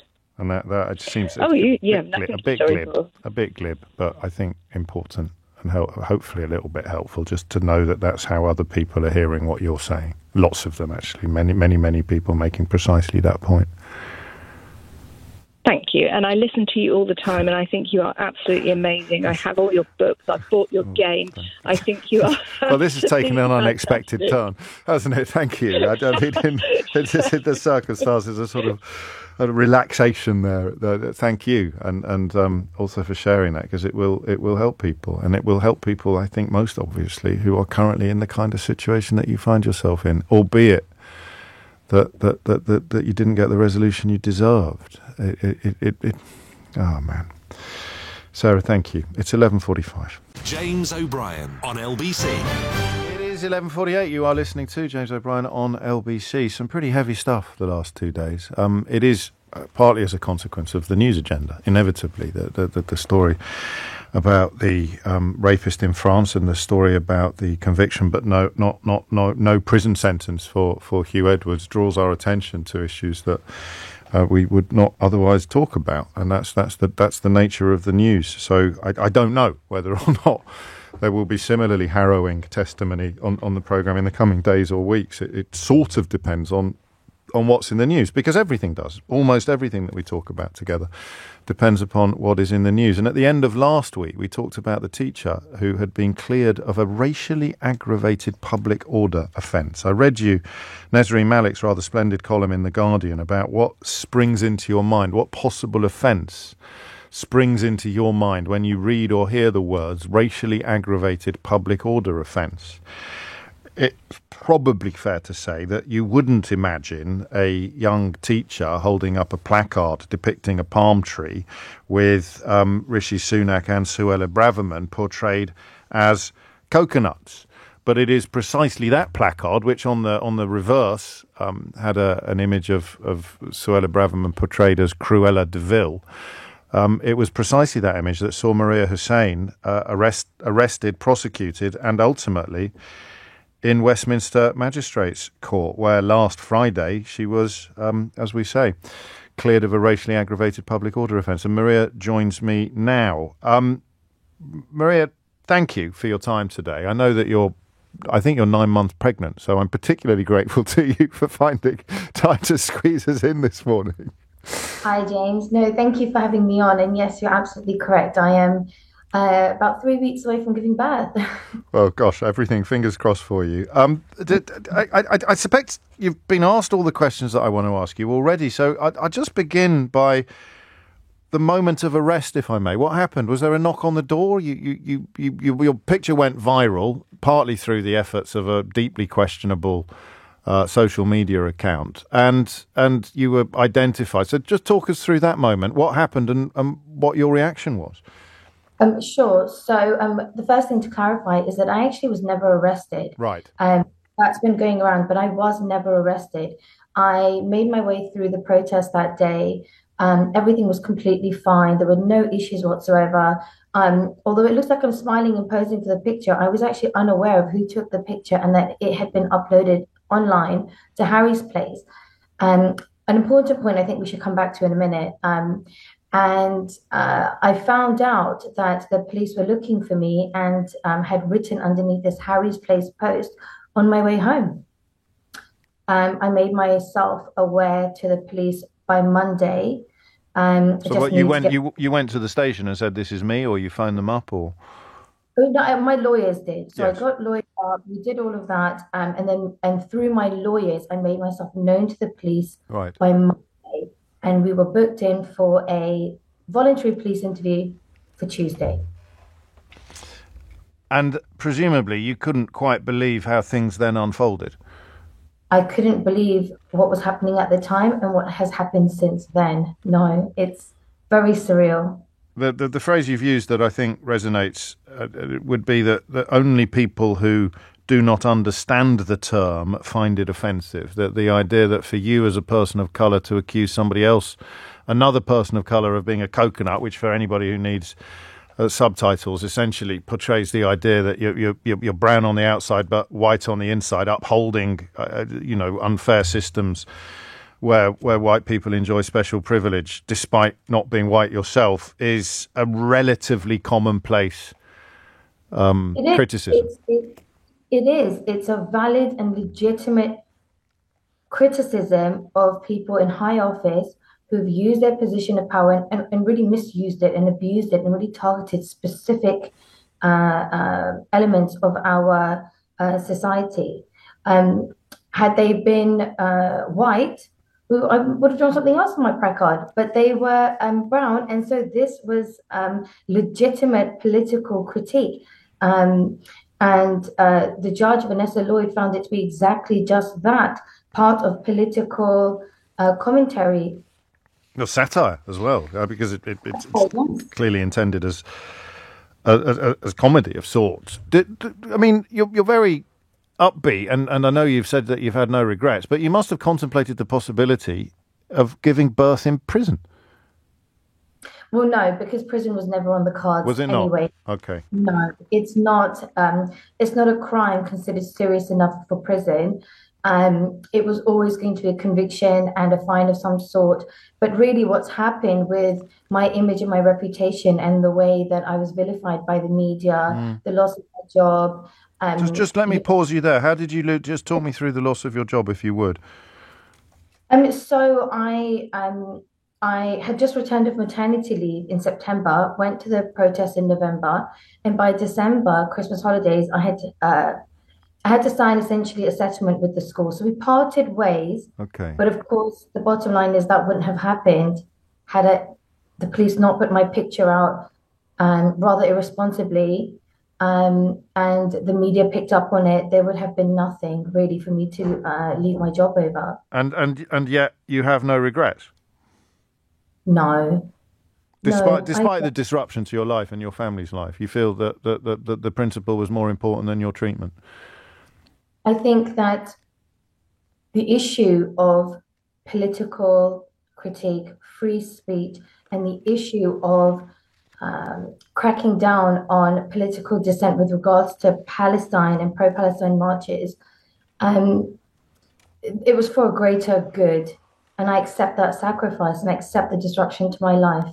And that is the point, isn't it? That it is very difficult to imagine this case of being pursued with the alacrity that it was pursued if you had been marching for a different cause, and I'd invite your comments on this, or if perhaps there had been a different regime in the Home Office. Yes, I think that one of the really important, crucial elements of this that came out at trial was that Harry's Place is it was described as a secretive political blog based in Washington. And they uploaded my picture, called me a racist on there with that placard, and the Metropolitan Police, it's documented, they commented on it within 6 minutes. I mean, it's questionable, that conduct, because what crime could they have assessed within 6 minutes? What care did they give to my safety, putting my picture up here in the UK in 6 minutes? From then on, they pursued me all the way to trial. And what's really happened is that they've taken their instruction from this political blog that has pro-Israeli, anti-Palestinian agendas, and then used hate speech laws to criminalize me and try and take this to trial. And they were obviously unsuccessful there. Another really key important thing to say at this point is that the prosecution was unable to bring a single expert to trial to prove that coconuts is abusive or it's a racial slur. And anybody they did contact refused to participate. And actually, in a really strange turn of events, one of the professors, the leading professor, Kehendi Andrews, actually rebuffed them. He wrote a lengthy email asking for it to be sent to the CPS, in which he explained why it's not a racial slur and this really must not be pursued by the CPS. And yet on they cracked, so to speak. Their statement, our prosecutors reviewed this case carefully and concluded there was enough evidence for it to be presented to a court. So they couldn't cite a single expert witness from the realms of race study or race relations to confirm the impetus for the prosecution in the first place. Yes, James, it was a 2-day trial and they couldn't produce a single expert witness. And the one that they did produce, got a statement from, that it's not a racial slur. And doing the opposite of what they wanted. He was telling them to give their heads a wobble collectively. Yes, and James, it's really important to note that actually Professor Kendi Andrews is actually being probed by the police as we speak. So, for supporting the placard. Martin's been in touch. I think you'll appreciate this. The first time I heard the word coconut was when Romesh Ranganathan said that his mum used to call him one, and I think your dad used to use the word to describe you as well.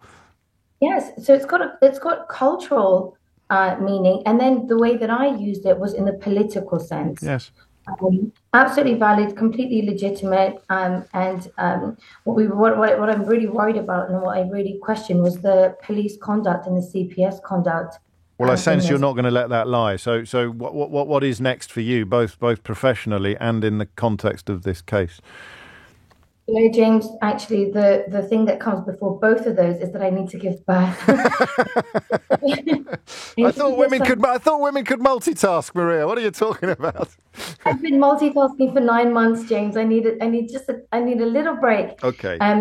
All doors are open to me. I don't know what's going to happen professionally. I don't know what's going to happen with the CPS at the moment. Okay. But I am disturbed, distressed. I'm outraged. And I'm really upset and hurt by the way the police treated me on that day, the way the CPS have pursued me the whole time, despite being told not to do this by experts. And I just leave all the doors open. I need to have this first. On the list of reasonable reasons for not doing things, I think that yours is very, very near the top. But I'll end with a hypothetical, if I may. Once baby is happily and safely delivered and mum is fully recovered, if, God forbid, the carnage continues in Gaza, can you conceive of circumstances in which you would march again with the same placard? I have every legal, legitimate and valid right to carry that placard. And more importantly, as soon as I've recovered, I do plan to go straight back to the marches and support the cause Palestine and demand a ceasefire.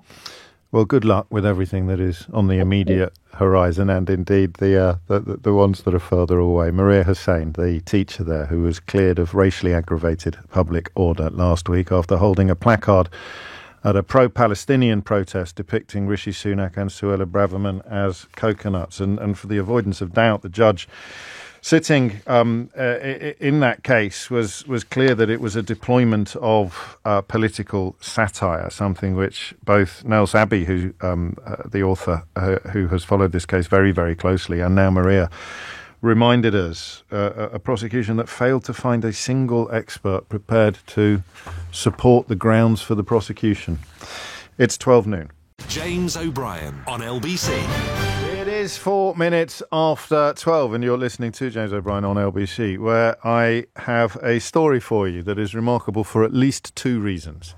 The first is that it sees a Conservative leadership contender saying something that is at least as stupid as we have been used to senior Conservatives saying for the last 14 years. You might have thought those days were over, that things were moving into the past with the disappearance from political life of people like Nadine Dorries and Andrea Jenkins. Did Mark Francois keep his seat? I don't know. But Jacob Rees-Mogg didn't. So as you wave goodbye to Jacob Rees-Mogg, you possibly cross your fingers and hope that you're also waving goodbye to the, well, in his case, almost evil comments. Well, I think they were evil comments about Grenfell Tower, but also very stupid comments about things like Brexit.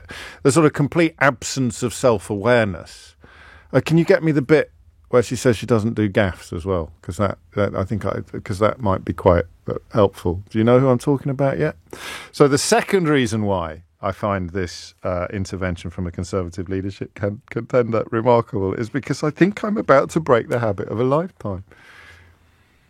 I never, ever use predictable and obvious snatches of popular music in order to illustrate or introduce a topic on the programme. I don't think, you probably pay more attention than I do, but I don't think I've ever done that, have I? I've never gone, and now we're going to talk about cycle lanes and upstarts. I want to ride my bicycle. Is that Queen that sang that? Yeah. I don't think I've ever done that. I'm not knocking it necessarily, But I don't think that we've ever... And yet today, I think... if you can guess what song it is that I feel almost duty-bound to play, then we'll do it. If you can't guess, then we won't. But I think it is crying out for at least a tiny slither of musical accompaniment, this story. We speak of the Conservative leadership contender, Kemi Badenoch. I'll play you the longer version of what she has said in a recent interview first. And then, in the highly unlikely case that you need it, I'll play you the short version of what jumped out and slapped me around the face like a wet kipper. So here is the Conservative leadership candidate Kemi Badenoch addressing one of, as you will know if you listen to the programme on some people have guessed already what song it is, and you don't even... I'll give you a clue. It's nothing to do with Shaggy. But yeah, Talia, Helen...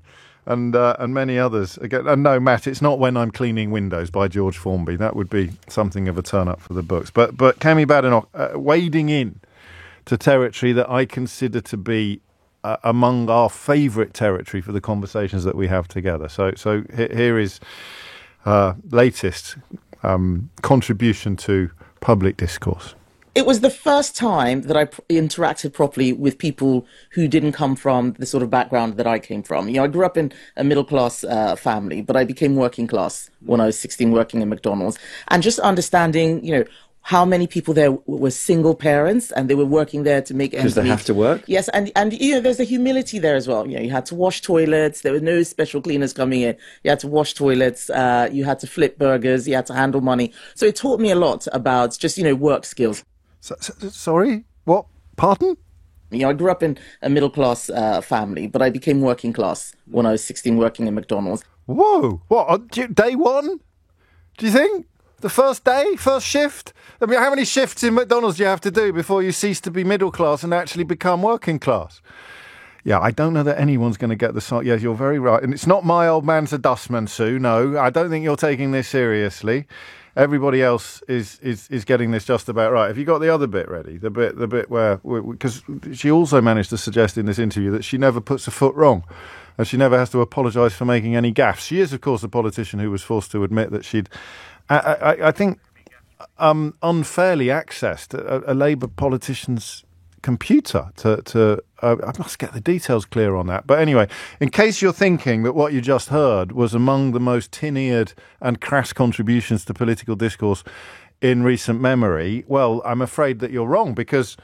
So I never have gaffes or, apologising for something that I said, that's not what I meant. I never have to clarify because I think very carefully about what I say. It's just fantastic. Let's do it again. All right. So same interview, same person, same day. I grew up in a middle-class family, but I became working class when I was 16, working in McDonald's. But on the other hand...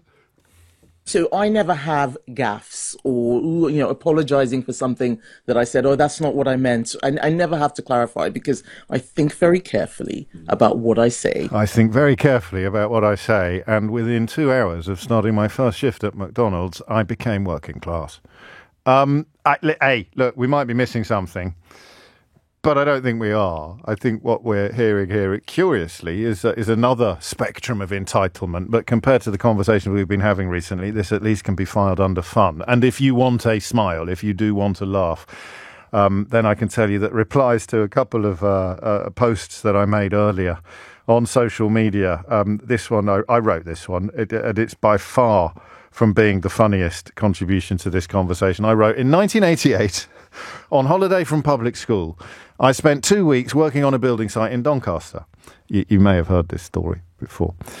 In defence of Kemi Badenoch, I did actually turn into Barry from Auf Wiedersehen Pet, which probably ages me slightly. But Auf Wiedersehen Pet was a brilliant sitcom set on a German building site where Timothy Spall played a Brummie with one of the broadest accents ever to see the light of day on national television, and I think could be fairly described as working class. So there's two tweets from me. The replies to them are hilarious. I mean, genuinely hilarious.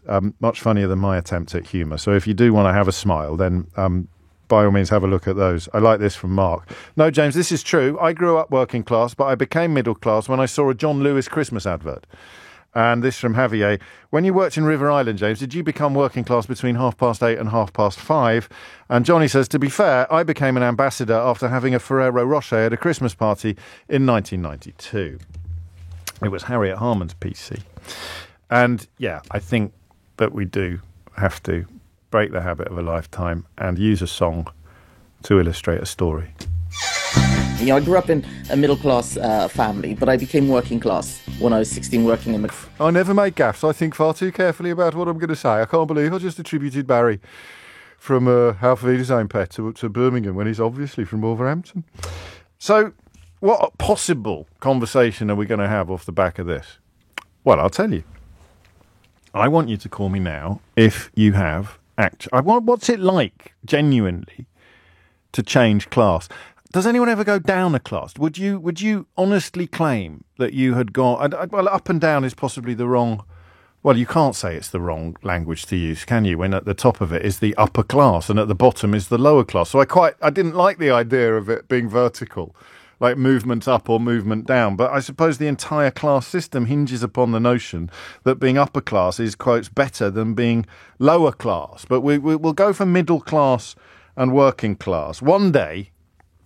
we'll have a conversation about why and when middle class became a pejorative. You consider that most of the country is, by most metrics and definitions, middle class. The idea that it's an insult is incredible, really. It's laughable. Middle class. The two things. Do you know the two things that annoy me most when they are chalked up as being middle class in a negative way? Oh, I can't believe that. It's so middle class. Oh, it's so middle class. The two things: food and reading. It's almost as if we're determined to act against our own interests sometimes. Jamie Oliver, who I don't think is middle class. His parents were publicans, so I suppose they were small businessmen, but state school educated, I went to work at a very young age. When Jamie Oliver tries to encourage people to take their food more seriously, oh, it's so middle class. And the same with books, reading books, oh, it's so middle class. That's absolutely ridiculous and profoundly insulting. To pretty much everybody imaginable. But anyway, why the middle class has become a pejorative or a negative is a conversation for another day. I am fascinated by the question of, what's the word? Can we think of a fancy word to describe it? Class migration. Class migration? Should we call it class migration? Do you like that? Class migration? I'm fascinated by the idea of class migration. I think it can happen generationally. So... I think that if you have parents who didn't go to a fee-paying school, perhaps, or didn't go to university, and you did, then there has been a little bit of generational class migration, would you say? Certainly by the old measures there has been. Expectations, professionalism. If you are a white-collar child of a blue-collar parent, then there has been some sort of class migration. Very loosely speaking... blue-collar working class, as in working with your hands, working outdoors, doing a trade. White-collar middle class, as in working indoors, working in an office, doing sort of numbers and words and things. I don't know. You're right, obviously, Rich, when you say social mobility. But I'm looking for something that lands a little harder than social mobility. And I think that class migration is the phrase that I want. So... can you change your class? And I want you to talk only about you now, not about other people. Have you successfully, that's the wrong word to use as well, have you definitively changed your class? Were you brought up middle class, but you would now describe yourself as working class? Because perhaps you worked in McDonald's as a student. No, me neither. Migration in the other direction, I'm fascinated by, is that you were raised middle class, but you honestly think, because this is going to be a really helpful way of doing the thing that we've never managed to do, which is to pin down precisely what these phrases mean in 2024, in the 21st century. You kind of used to know what they meant. If you went down a mine, you were working class. If you worked in the office, you were middle class. It doesn't really, because we all need to work for a living. So working class in a way applies to all of us. But I'm looking for the... I'm looking for the stories of class migration. So, and also what holds you back. So, outwardly, you're middle class, right?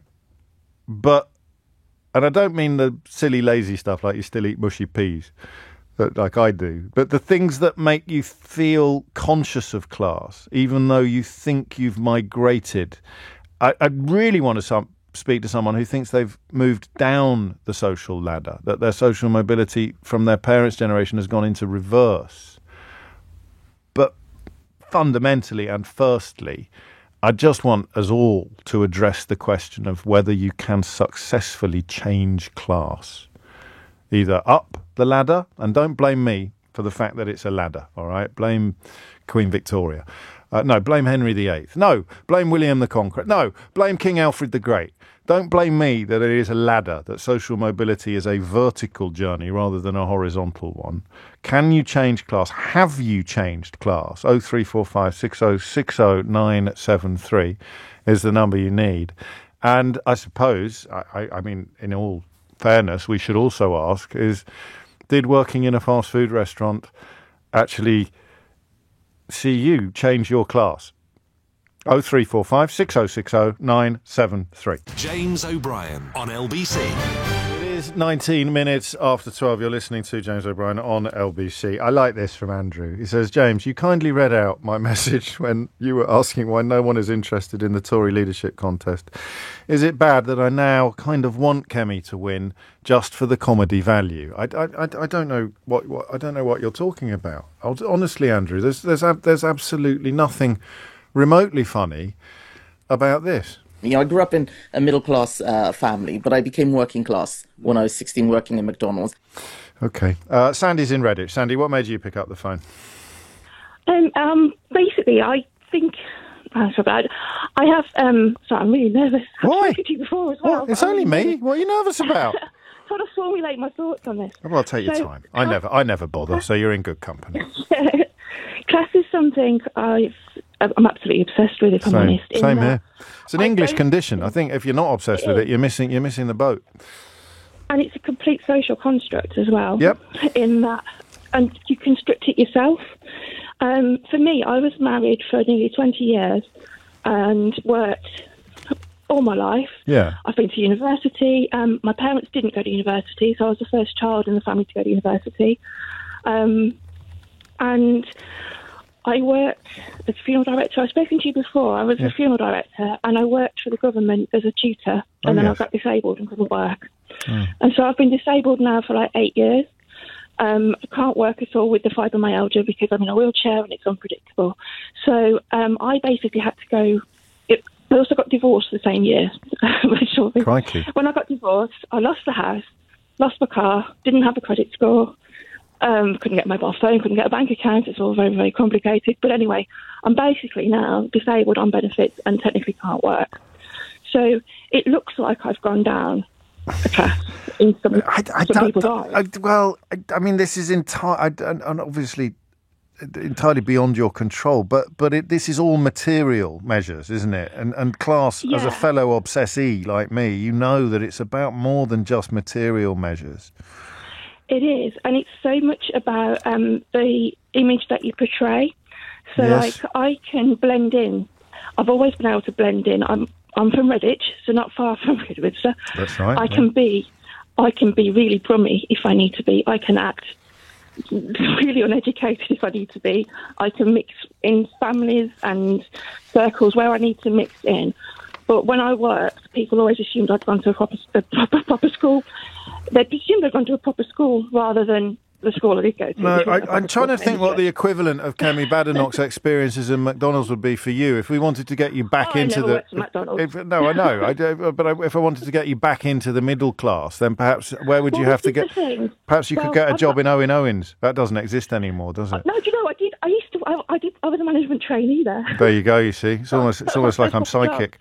I was Slocum. I don't know. What would be a job that you could do as a student from a working class background that would make you immediately middle class? I don't know. Well, what we'd have to ask Kemi Badenoch. And this is why I'm calling in. Is what I do now is I research history. I'm writing a book on my own family, as it tends to be, who were from Coventry in the medieval period. Oh, exciting. And they are historically known as ruining the knightly class. There's a whole... See, now you're sounding very middle class. Well, no, you see. No, but you are, though, because if you're working class, you wouldn't be able to trace your family back. You wouldn't be able to trace your family back. They'd all be like, living in huts and digging in fields. I can't be middle class. You get all genealogical on me. My family were sort of probably living in rural Ireland, affected by the potato famine. I don't know. Can you change? And also, when did you realise you'd changed class? When did you sort of think, oh, blimey, I've gone up in the world, or oh, blimey, I've gone down in the world? 0345 6060 973. And listen, you are more than welcome to defend Kemi Badenoch's insistence that she became working class when she started working in McDonald's as a schoolgirl or as a student. 0345 6060 973. Nick's in North Finchley. Nick, what would you like to say? Oh, hi, James. Hello. I consider myself like a middle-class person. I was brought up middle class. What does that mean? What does that mean? What does that mean? Well, it means that I speak the way I speak, but what it is, James, that all my friends are all working class. Like they're all builders and plumbers, and I go to a working class pub, and I tend to change my accent when I go there. All right, lads, how you doing? All that. Now, does that make me an actor? But when I get invited to the officers' mess dues, you're mirroring. I'm going along with the flow, I suppose. I don't really like football, but it's you're mirroring. It's an evolutionary device that you're making the people around you feel more comfortable. The only people I know who don't mirror, oddly, are old Etonians.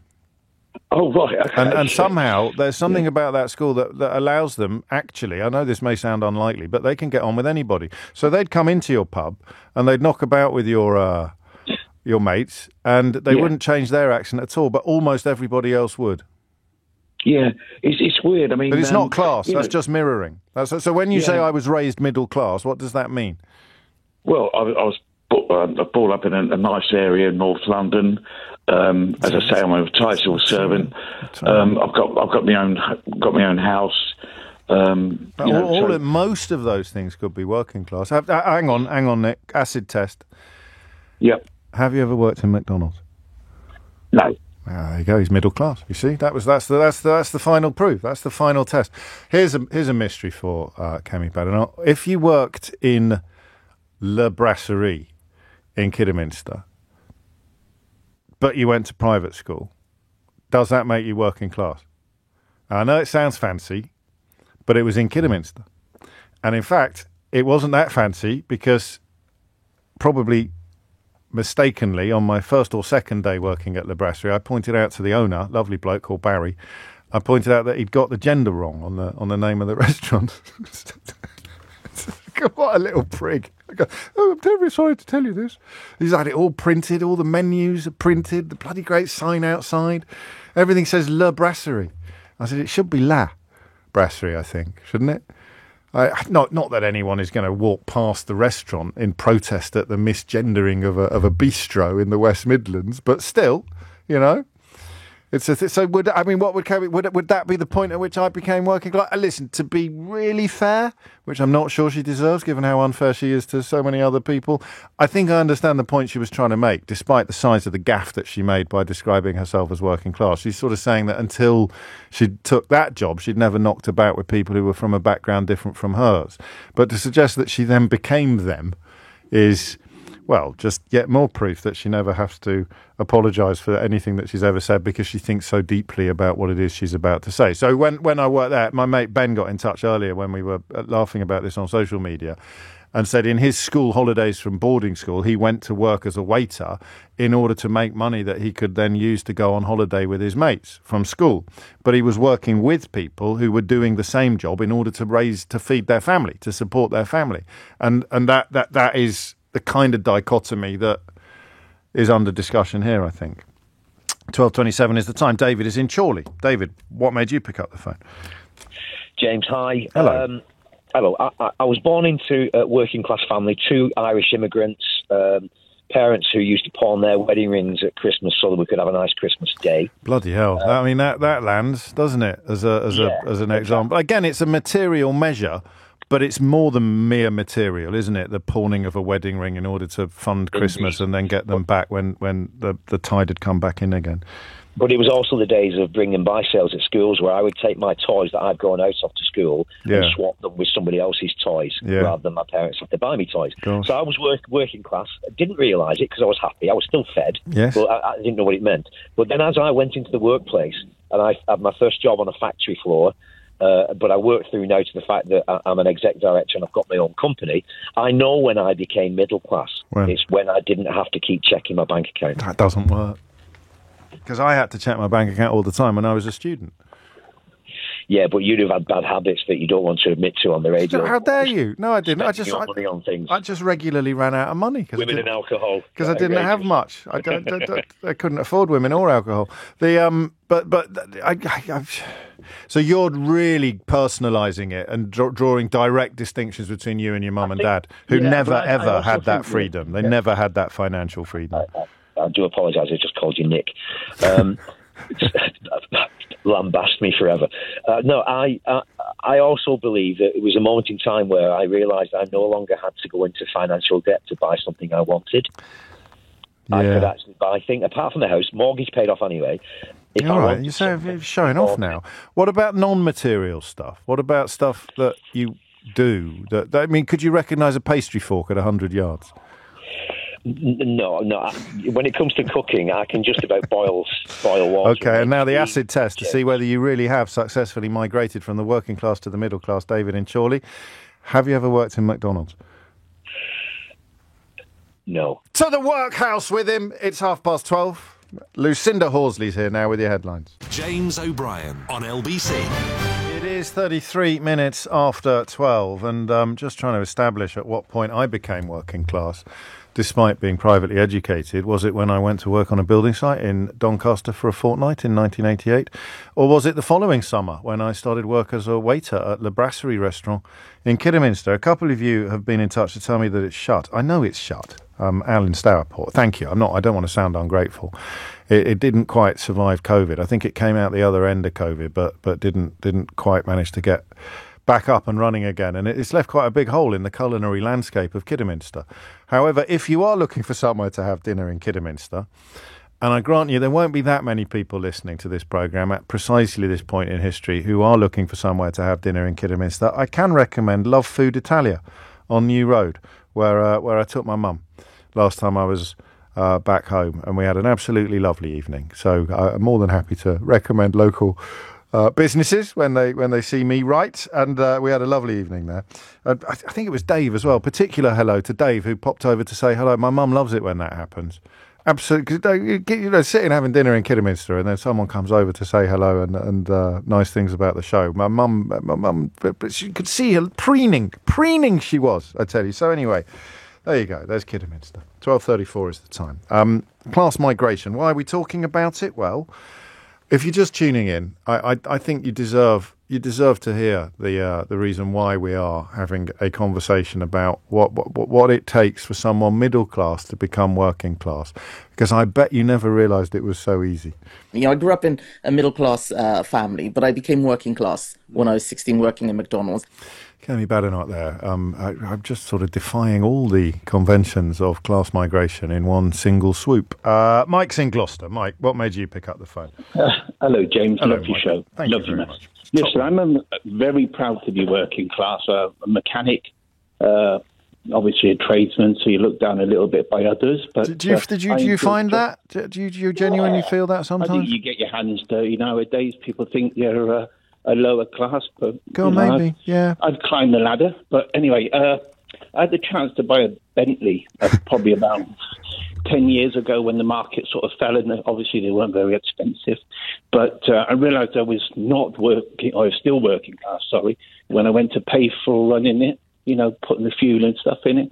So I went from working class to what I thought was middle class, driving around for about 2 weeks in it, and then just realised obviously how expensive it was. So expensive to run. Working class again. So you were middle class for a fortnight when you were driving around in a second-hand Bentley. A little bit longer than Miss Benenoff, but well, I don't know how long she worked in McDonald's, but I mean, imagine if that was. Did she stop being working class when she stopped working in McDonald's? Did she become middle class again? What if she'd been dropped off? If you dropped her off in your second-hand Bentley to work in McDonald's, she'd have gone from upper class to middle class to working class in the space of a walk from the car park. I know. Yeah, I was touching on obviously upper class, obviously, the smell of the leather and the wood and all of that. And then I realised that sort of 50 quid didn't even move the gauge much. So I thought back down to working class did I go. But that was my fate, It was a taste of what I thought was heaven. Are you still in that trade? Are you still in the motor trade? Yeah, 40 years. So I wonder whether there's a different form of class change going on, because I don't know. I know it's hard work. It's physical work, but you're indoors mostly, aren't you? You haven't got. I don't know that the same snobbery would exist with regard to being a mechanic, because it's a really useful skill. Yeah. Well, the thing is, I was lucky. I worked good dealerships. Bentley. I'm not so much Bentley. BMW. Sorry, and then I had a chance to work for Ferrari and Maserati in my career. And I've also worked in a village garage, so I've tasted all. But and of course, class is eternal. A proper class, as in being a classy person, has nothing to do with what class you come from. And you'd see that working in a high-end car dealership. When I worked in a fancy clothes shop, you could tell someone's financial situation by their shoes more than almost anything else. Look at the shoes. That wouldn't work now because everybody wears trainers, don't they? Pretty much. Well, not everybody. Don't at me to tell me you're not wearing trainers.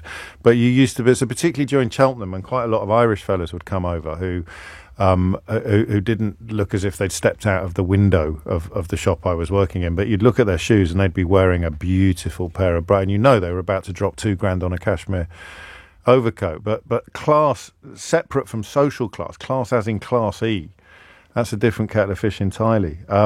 Thank you, Mike. I like that idea. Although a couple of people objecting to the idea that Bentley is a middle-class car. I think you were upper class. Actually, Mike, come back. I think you were upper class for a fortnight, mate. I did upper stroke middle class, but well and truly happy to be working class. Well, there it is. He's covered it. He's covered all bases. Imagine if you'd worked in McDonald's, you'd have the full set. I think Bentley's an upper-class car, but you don't become upper-class by dint of driving a Bentley, I don't think. 12:38 is the time. John's in Edinburgh. John, what would you like to say? Joshua, sorry, I misread that. I do apologise. Joshua, what's on your mind? I'm absolutely fascinated by class. I think it's such a weird concept. It is weird, but it underpins almost every level of our society.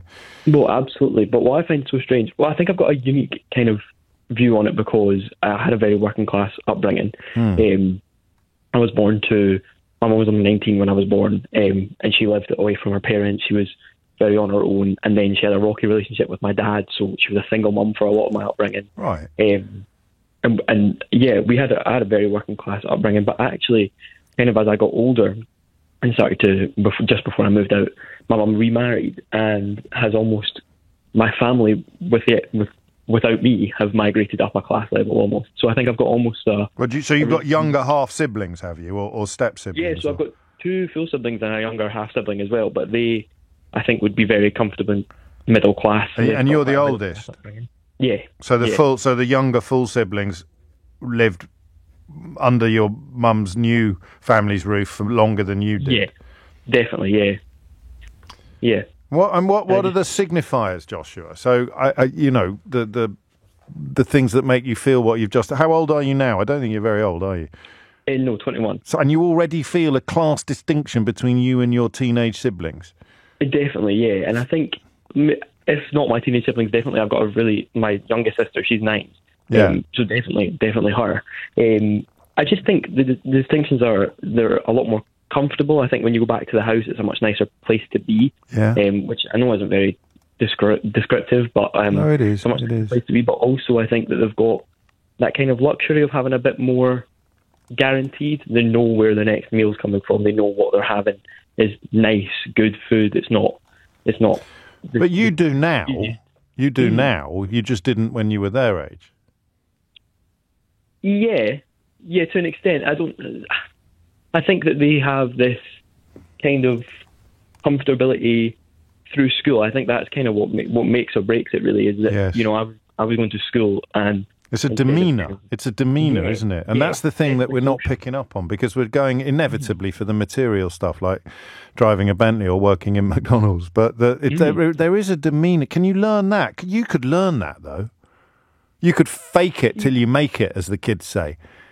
Yeah, definitely. And I think actually myself and probably my mum, to a larger extent, did. When you're trying to work out of these situations, going into workplaces or going into schools, you do almost try to, you know, for lack of a better word, kind of portion yourself up a wee bit. Or some do. Some go the other way. You go to a school like mine, particularly in the early 90s, you'd spend time trying to sound like the Lost Mitchell brother out of EastEnders.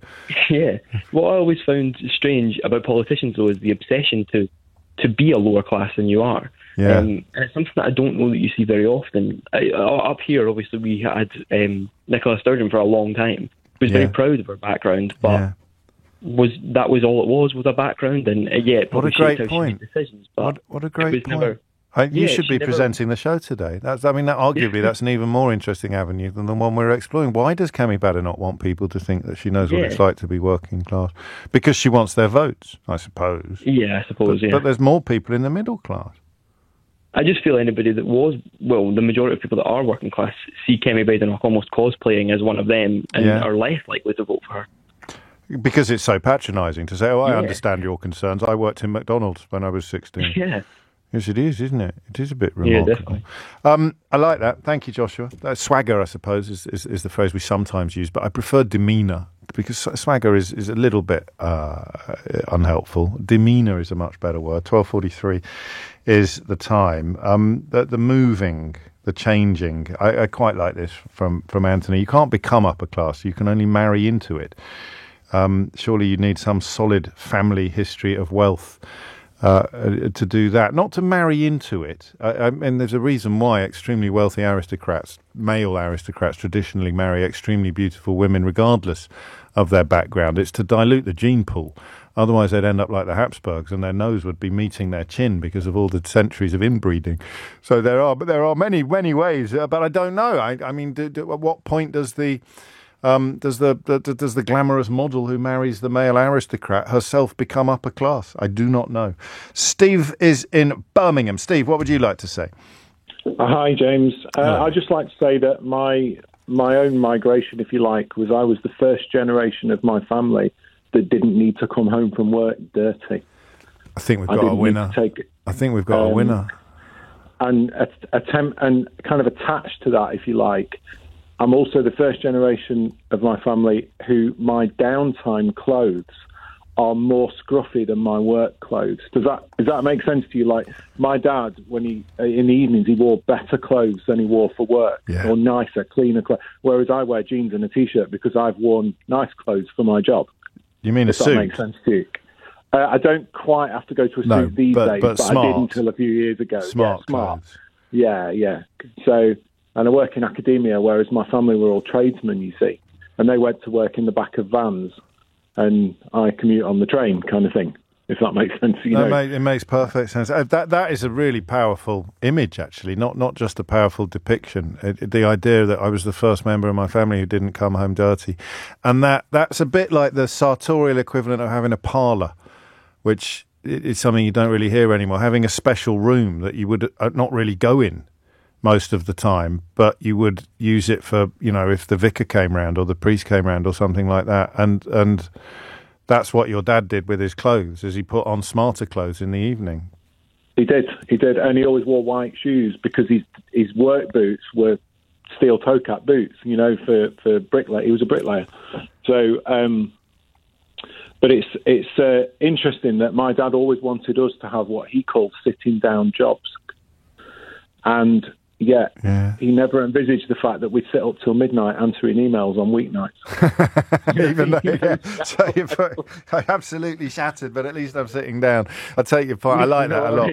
Yeah, I do. I know. That's really interesting. Coming home dirty, not dirty, but just dusty, or having been in the back of a van and not having just been in offices increasingly likely to be air conditioned. Just I guess the very last word once more. A little reminder So I just love, actually, let's do both. This juxtaposition of clips, which is beautiful. I grew up in a middle-class family, but I became working class when I was 16 working in McDonald's.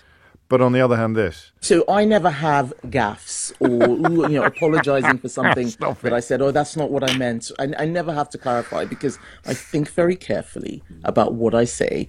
That's a relief. I'm reminded of the time that she revealed that she had hacked Harriet Harman's website back in 2008 in order to sort of put pro-Tory or anti-Labour slogans all over it, which would have come, other people who've been convicted of similar offences could be jailed for up to 5 years. But I tell you what, it's a good job she never ever commits any gaffes or has to explain what it was she really meant when she said something like, I worked in McDonald's once and immediately became working class. James O'Brien on LBC. 49 is the time. So many roads lead back to David Cameron's tweet in 2015. Britain faces a simple and inescapable choice. Stability and strong government with me or chaos with Ed Miliband. And who here isn't grateful that we chose stability and strong government with David Cameron as opposed to the chaos that would have otherwise unfolded up and down these islands. And it is from that seed that the rather splendid Led by Donkeys group sprang. And I'm joined by half of Led by Donkeys. Now, if you don't know who they are, you almost certainly will be familiar with their work. When billboards appear, for example, one recently in Clacton. I'm joined by Oliver and Ben from Led by Donkeys. What's the one you've just put up in Clacton? We put one up in Clacton.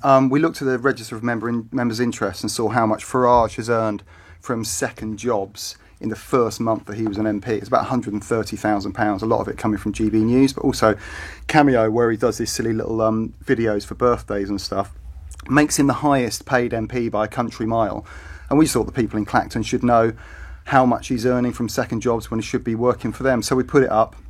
We put the number up there in big, bold letters. We actually hired it for 6 months, so we're going to update it when the new Register of Members' Interest comes out every month. But breaking news, we've just been told that it was torn down, possibly overnight. No. Which is fine, because we were about to repost it anyway with the updated Register of Members' Interest, so they've done us a favour. Are you doing another one, Oliver, to keep track of how many surgeries he's held in his constituency so far? Well, we are definitely keeping a track of these things. Number of visits to the United States is maybe another metric we're tracking him on. Yeah. Nigel Farage, of course, I think he's on live with Nick tomorrow morning, so consider elements of this interview to be inspiration for questions you might like to ring in and ask him on the usual number. Now, and that's just one example, the other billboards, and not just billboards. I love the David Davis thing, where when we were marching in pursuit of a second referendum, perhaps in retrospect somewhat naively, but you're big fans, Oliver, of reminding people of things that they've previously said. Yeah,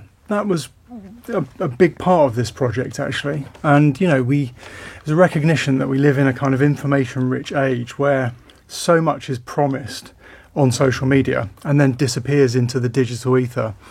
And actually, one of the things we wanted to do with those original billboard tweets was kind of pull those words and put them back in to the public domain where they could be reappraised. And in the same, that's true of the David Davis banner we pulled out. And it's a theme that runs through a lot of our work, actually. Yeah, there's a big political accountability element to the project. And indeed, adventures in art, activism and accountability is the tagline on your rather splendid new book, Led by Donkeys, which even those of us who thought we were familiar with your work will have missed quite a lot of it. There's so much. The reimagining of that hideous Breaking Point poster featuring people responsible for damaging Britain and much more serious stuff when...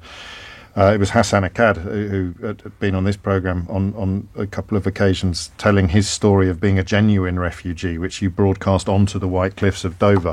All of which speaks, Ben, of a facility with the arts of communication that you would have had long before this project was conceived. So just tell us how 4 men became Led by Donkeys. for normal men. Well, I hope we're normal. I mean, my partner and my kids might disagree with that. But we, I've known James for 20 years. I've known Ollie for 20 years, known Will for a long time as well. And we all sort of came together at Greenpeace, actually. Ollie and I climbed the chimney of a power station in Didcot a few years ago. I climbed one with Will. A bunch of us have been to the Arctic together to campaign against Arctic oil. And Greenpeace is an interesting place because they have this thing called mind bomb theory, which is the theory that if you try to do an intervention that really captures the essence of an issue, then you can actually shift the narrative. So in its purest sense, that might be kind of being between the harpoon and the whale to try to stop whaling, but also other kind of intervention, street art, that kind of thing that force people to think differently about an issue. So I guess we took our kind of experience at Greenpeace, and in about 2018, we were just so frustrated with the chaos that Britain had been pitched into by the Brexiteers. We found, and going back to that tweet that you started it with, we were sharing it in a pub and thought, that needs to be a tweet he can't delete. And we looked out the window and saw a big billboard, and we thought that's the shape of a tweet. And a lot of the time, I think, when you're down the pub, you have these ideas and nothing happens. But I think what happened because we were at Greenpeace is you realise the only thing stopping you doing it is yourself. So we ordered the billboard. Ollie and I went out a few nights later with some wallpaper paste. It was a mess. I mean, we just didn't know how to do it. It's an art putting up those. Well, it is an art, and no one tells you how to do it. So Cameron's face was wrapped around Ollie's head. I was trying to get the thing on. It was like a 12-piece, weird, massive jigsaw puzzle. But we actually got it on. We stepped back and we looked at it and we thought, do you know what? That's a hell of a thing to look at. Yeah. And it landed almost immediately. Well, it did. I mean, we put it onto a new social media account, and it just took off. And it's worth saying there was no plan to kind of build or grow Led by Donkeys. It was an act of catharsis. We were so sick of the doom scrolling, but on social media this thing took off, and there was something about it visually that just really made it very shareable, I guess. And to remember that time, I think there was so much anger and frustration with the exaggerations, the lies of the Brexiteers that there was energy behind it, and it took off from there. And as you say, I mean, the absence of coverage, the failure of what you'd call traditional media to actually pick up on a lot of this stuff, and which is why you keep circling back to accountability. What's the creative process now, then, Ben? Does one of you have a brilliant idea and ring the other three? Because what the book displays quite gloriously is the enormous array of targets that you have identified and tactics that you've deployed to attack them. Yeah, it's weird actually. 5 years on, we find ourselves running undercover investigations, massive pieces of land art. Great collaborations as well with other individuals and organisations. The one we're very proud of was actually the National COVID Memorial Wall opposite Parliament, and that was a collaboration with COVID-19 bereaved families for justice, and they were trying to get this rapid review. Actually, I can talk about the creative process through this. They were trying to get a rapid review, the government to look at exactly what had gone wrong on COVID, and we started talking to them and thinking by working together we can maybe give them a platform and force the government into doing that. And then Johnson said that he wanted to curate the nation's memorial to COVID. And the families were appalled by this. Johnson doesn't get to say how the nation memorialises COVID. The families do. So we actually started talking with them. We had ideas. How do you capture 140,000, that number, which is the number of people that had died at that point? We thought about 140,000 pebbles dumped outside Downing Street. It wouldn't have looked very big. Then we thought about drawing something on a wall, and then we thought the best wall to do it on would be opposite Parliament. And then there's this process on our WhatsApp group of just rounding up ideas when suddenly we think it's 140,000 hand-painted hearts opposite Parliament, so that when you are sitting in the terrace at Parliament or the Lords, you look over and that wall is red. And then it became this kind of source of great comfort, didn't it? I don't know if you want to talk about that, Ollie, but... Yeah, it was interesting. We were very engaged in the build on the project. But on the second day, when these hearts started to kind of really flood up on the wall, it was incredible to see the space become a wall of grief. There was so much emotion there. And of course, this was just after the lockdown. People were coming out for the first time. And, many people saying to us they just hadn't been able to mark their loss publicly. People had had tiny funerals as we remember. So to give them a space, to provide a space where people would come out and make these marks meant a huge amount to a lot of people. And to this day, you walk down the wall, you will see people there adding their hearts or going back to the heart that they put up. I witnessed that about a fortnight ago, and the only word I can think of to describe it would be pilgrimage. It's a form of pilgrimage. So you created a shrine, and I'm so glad you've mentioned that, because people familiar with your work and your group, but not necessarily fully au fait with what you've been doing, would associate you with the funny stuff. I mean, effective, satirical, but comedic, and there's nothing remotely funny about that. I will, just to illustrate the lighter side of the work that you do, I don't know, everyone's probably got a favourite, but managing to find Michelle Moan's yacht and renaming it with full, regalia, Pandemic Profiteer, that was an operation. Yeah, there are some projects which are really quite good fun as well. Did she come back and see it? Do we know whether... Well, she would have seen it, because, I mean, it's for right those up that... the side of the boat, for anyone for those that didn't know, obviously they know about Michelle Moan, 60 million quid in profit, secreted to the Isle of Man, bought a yacht with it, and we actually felt, hang on, that's our yacht. That's the country's yacht. And we had a few ideas, talk about the creative process. One idea was to go down there, requisition it, I suppose a different word for that is steal it, and sail it back to the UK, sail it up the Thames, sail it up to HM Treasury, and say to the then Chancellor, we've got the boat back, can you sell it and fund some hospitals? We did decide we would get arrested as pirates for that and probably never see our children again. So we thought instead we'd rename it. So we decided to call it Pandemic Profiteer.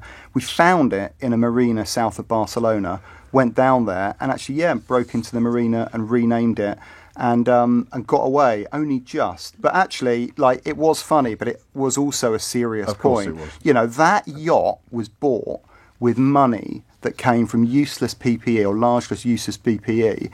She was a Tory PA. It shouldn't have happened. And that was our way of saying something fundamentally has gone wrong here. Frustrations shared by a lot of people who listen to this programme, all of whom will now be able to find out a lot more about what you do by getting hold of the book Led by Donkeys, Adventures in Art, Activism and Accountability. Ben Stewart and Ollie Knowles are half of the organisation, along with James Sadri and Will Rose. Gentlemen, thank you. Thank you so much. Cheers. You have been listening to James O'Brien on LBC. If you missed any of today's show, you can catch up on Listen Back or listen back on Catch Up. Actually, I mixed it up there, Oh, well, you're normally so good at this. Catch up on Listen Back. That works as well, though.